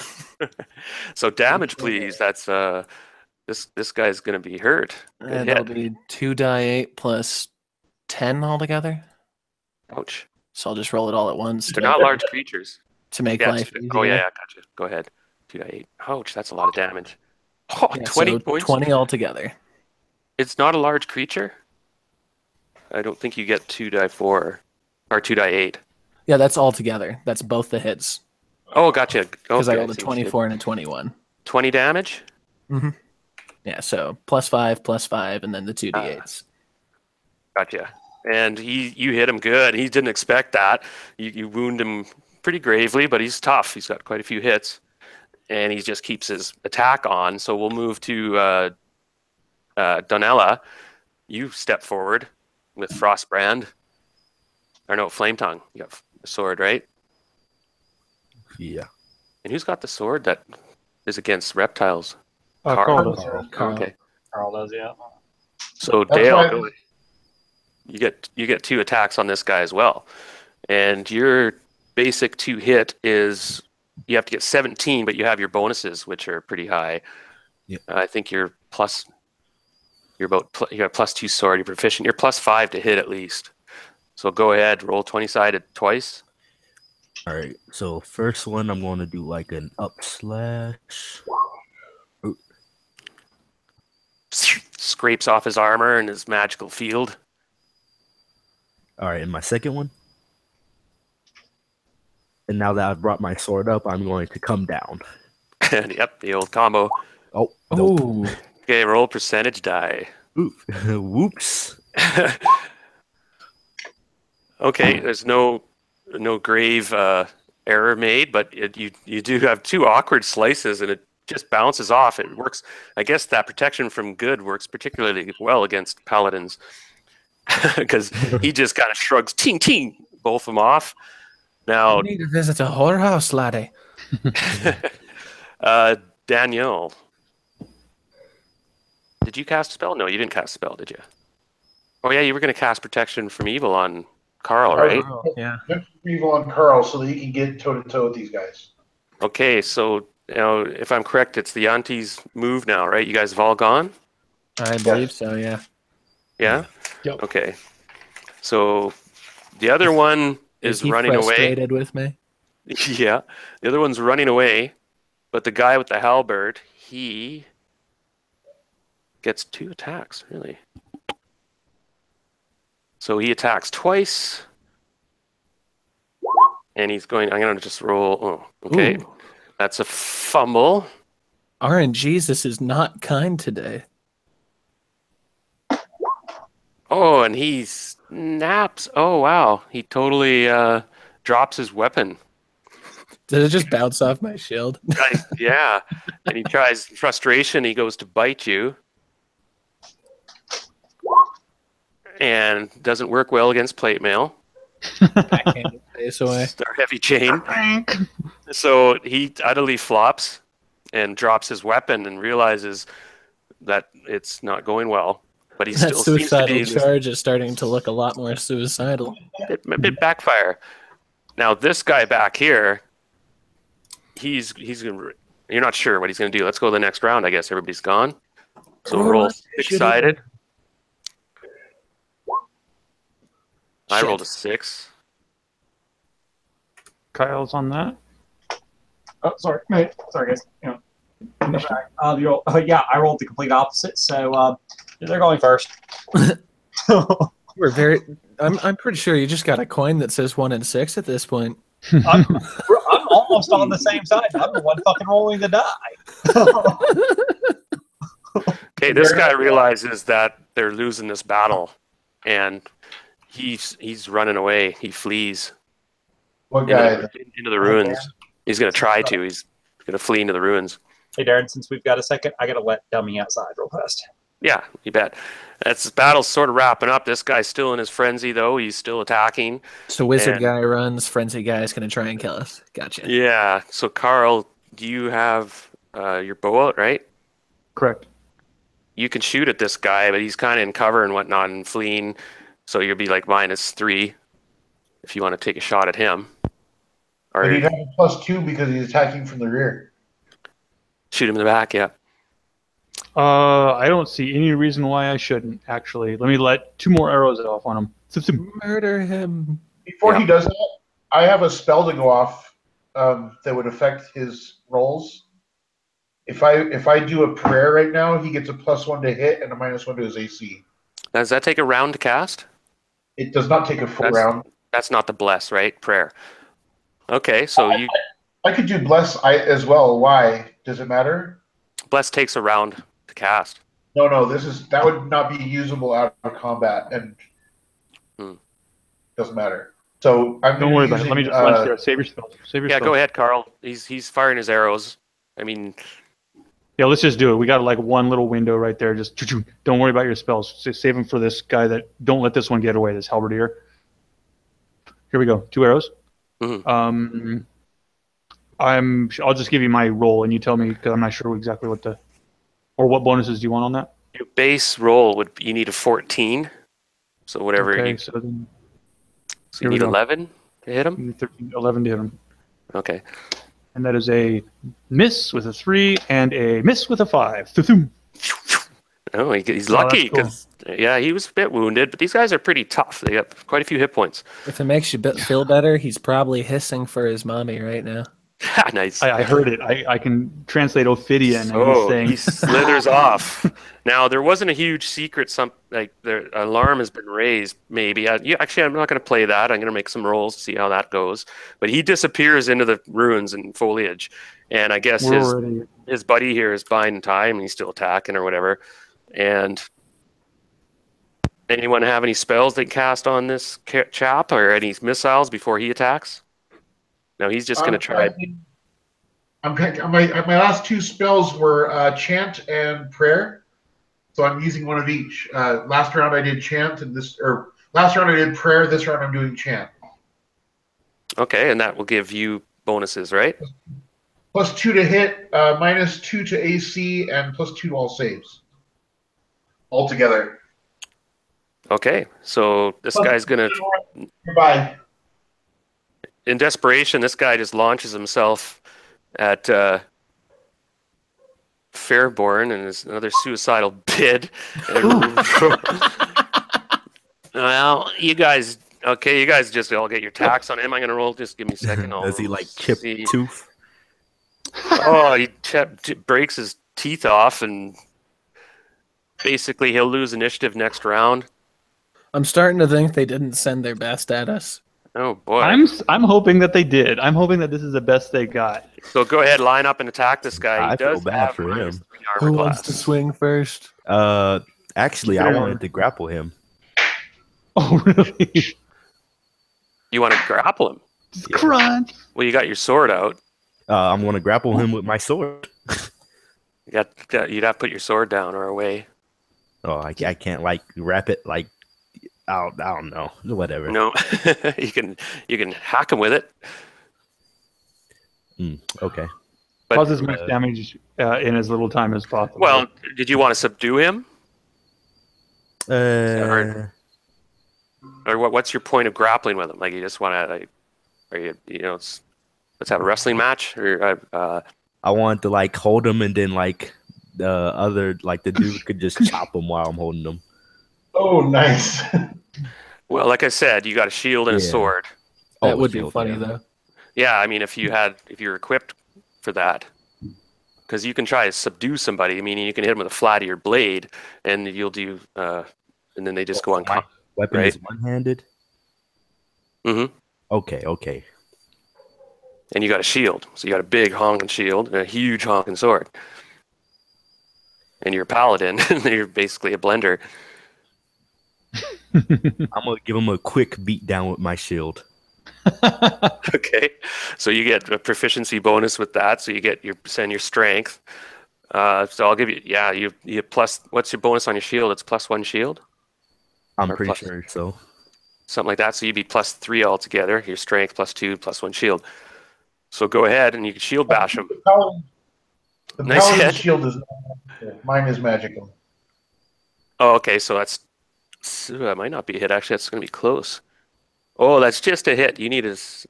Oh no, with your strength bonus, it's a hit. Okay. So damage, 1d6 damage. All right. Wang. Contemptuously smack him with your shield. Okay. Harden. You see Don't I him get reach another, up and or what happened to my Harden's going to attempt to just cut into him with an actual weapon. What a novel it's idea. practical. Go ahead. Harden's just kind of looking at Fairburn like curious. Okay. Yeah, Effective. It was funny to watch. So you get one attack this round. Natural 20. Oh, rolled 100-sided. Boy. Talk I was about like, nice. snap out of it. Pang. Wake up and die. 40? That's okay. Double damage. So 2d8? Yes, sir. And then, yeah. I want to fight you at your. Do I double my bonus or just keep the bonus the same? Yeah, you double your bonus. Full Oh, double. cool. So it's the same roll as last time, but with one hit. Yeah. That's another 15.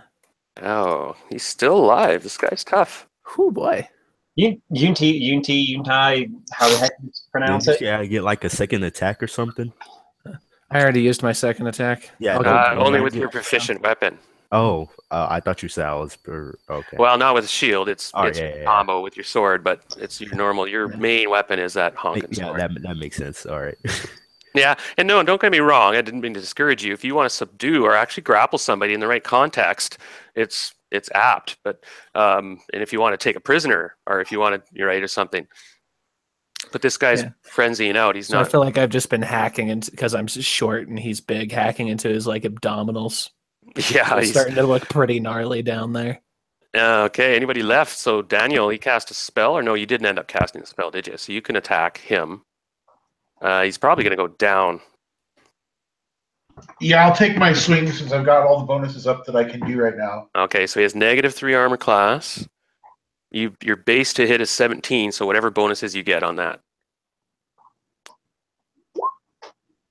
I rolled an 18. That's a hit. Well done. So damage. Do it.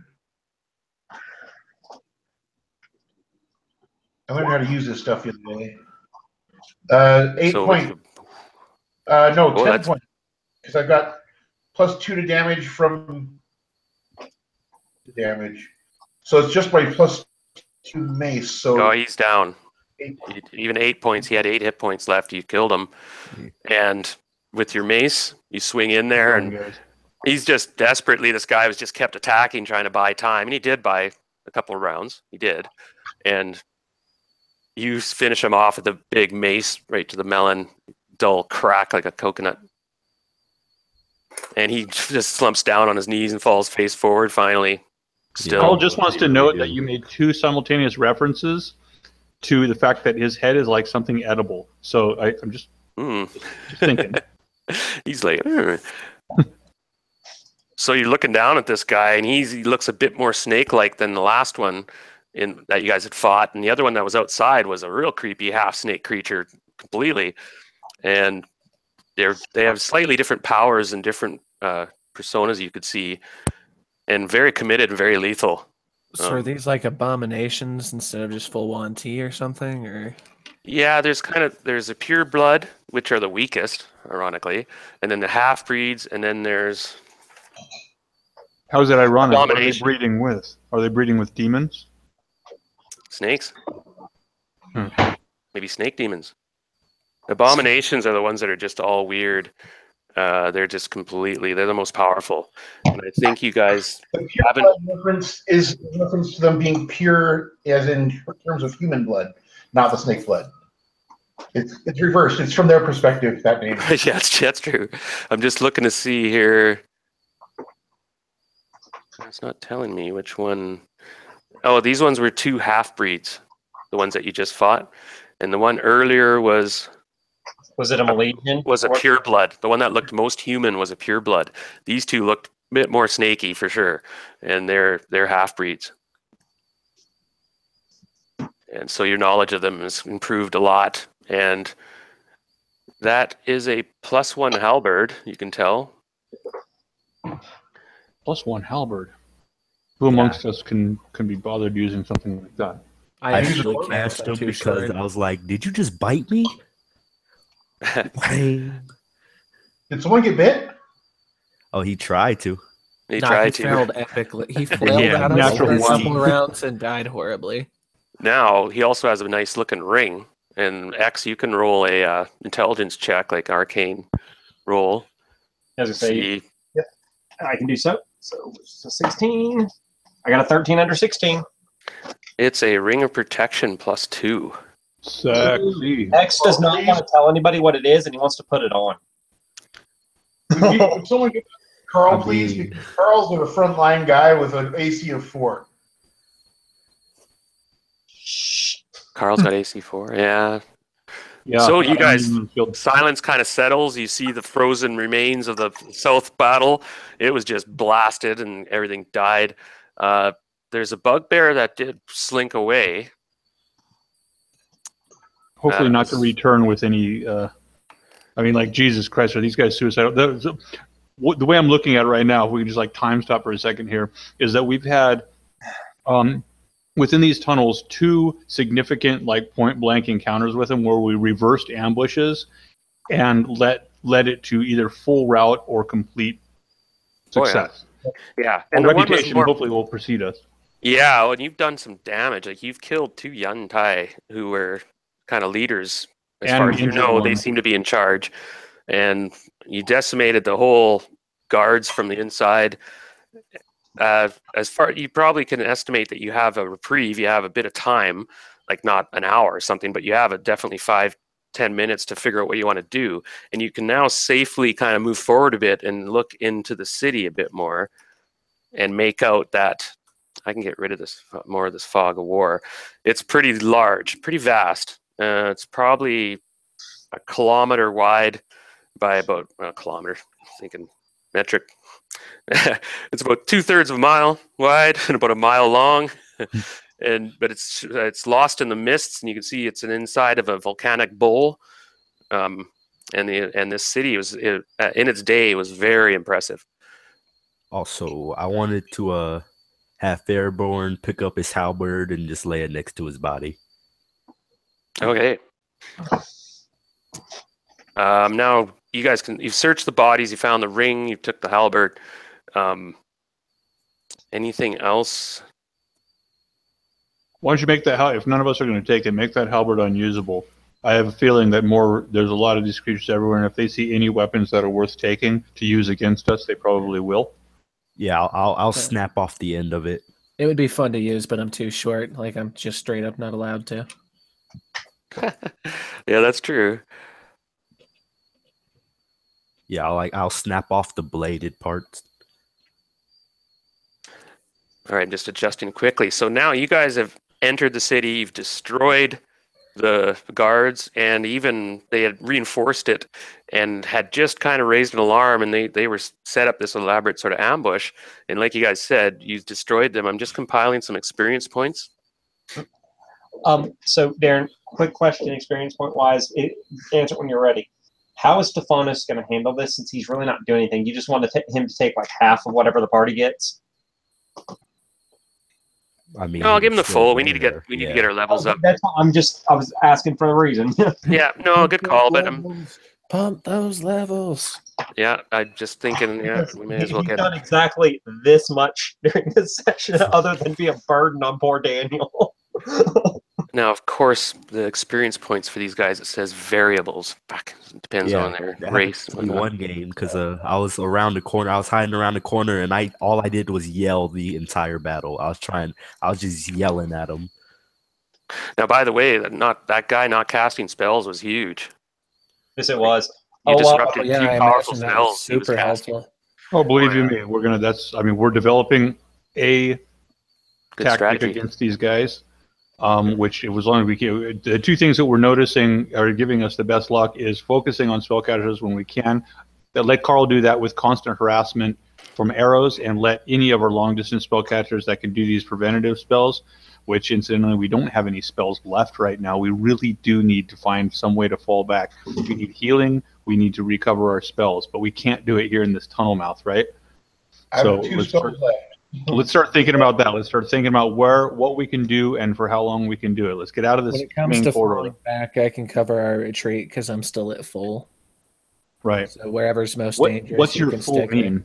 48 HP. All right. I'm at half. Almost. Well, not quite half, but I'm 20 down, so I'm at 33. Hey, Darren, real fast. We're intending to rest. I want to go ahead now and make my system shock roll just to see if I actually get the chance to get out while we're sitting Yeah, there. we have to find a place that would be I know, safe. I just want to make it now so that we have it on record Yeah. for when he gets a chance to sit down and rest. Okay, so Nope. you guys are going to do a full rest? You're going to try to find a safe place? Well, I just think we're just talking about what we need to do soon. I think not obviously not here. But do you guys want to move forward or I move? said we move back. As we move forward, we don't know what we're walking into. We can find a place that we've already been that's either defensible or. They're gonna find us if we're in the tunnels. We could fall all the way back past the chimney that the carrion crawler were in. I mean, it would take you a good hour and a half, 2 hours to backpedal back through the passageway. Maybe the we problem could there, find a nearby building that has nobody in it. we might have to move inward. If it's that big, if this whole place is like you said, a kilometer across, then there's probably plenty of buildings to hide in. They're going to be looking for us, but if we go back into the tunnel, we're not going to be able to come back this way. I'm willing to accept that. You could find a ruin to hole up in, but there'll be a chance your rest would be disrupted. Well, yeah, it's better than not being up. I say we move forward. Our initiative.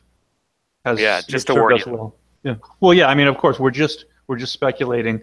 You know, either we leave the area and never come back, which would be great, or we go in as deep as we can, so at least they don't have a chance to set up anything in expectation of us returning. You dig? Okay. Now you Unless taken somebody a look. disagree. And you guys also have a bit of time to look around the entrance. I don't know, you can see this stuff. How far can you guys see? Let me have a quick look here. Not. Also, are there Yuan T children? I'm assuming so. They have eggs? They live birth snakes, or sometimes they lay eggs, don't they? Sometimes eggs, sometimes live birth. It depends. Yeah, These are like snakes are neither weird. nor news, are they?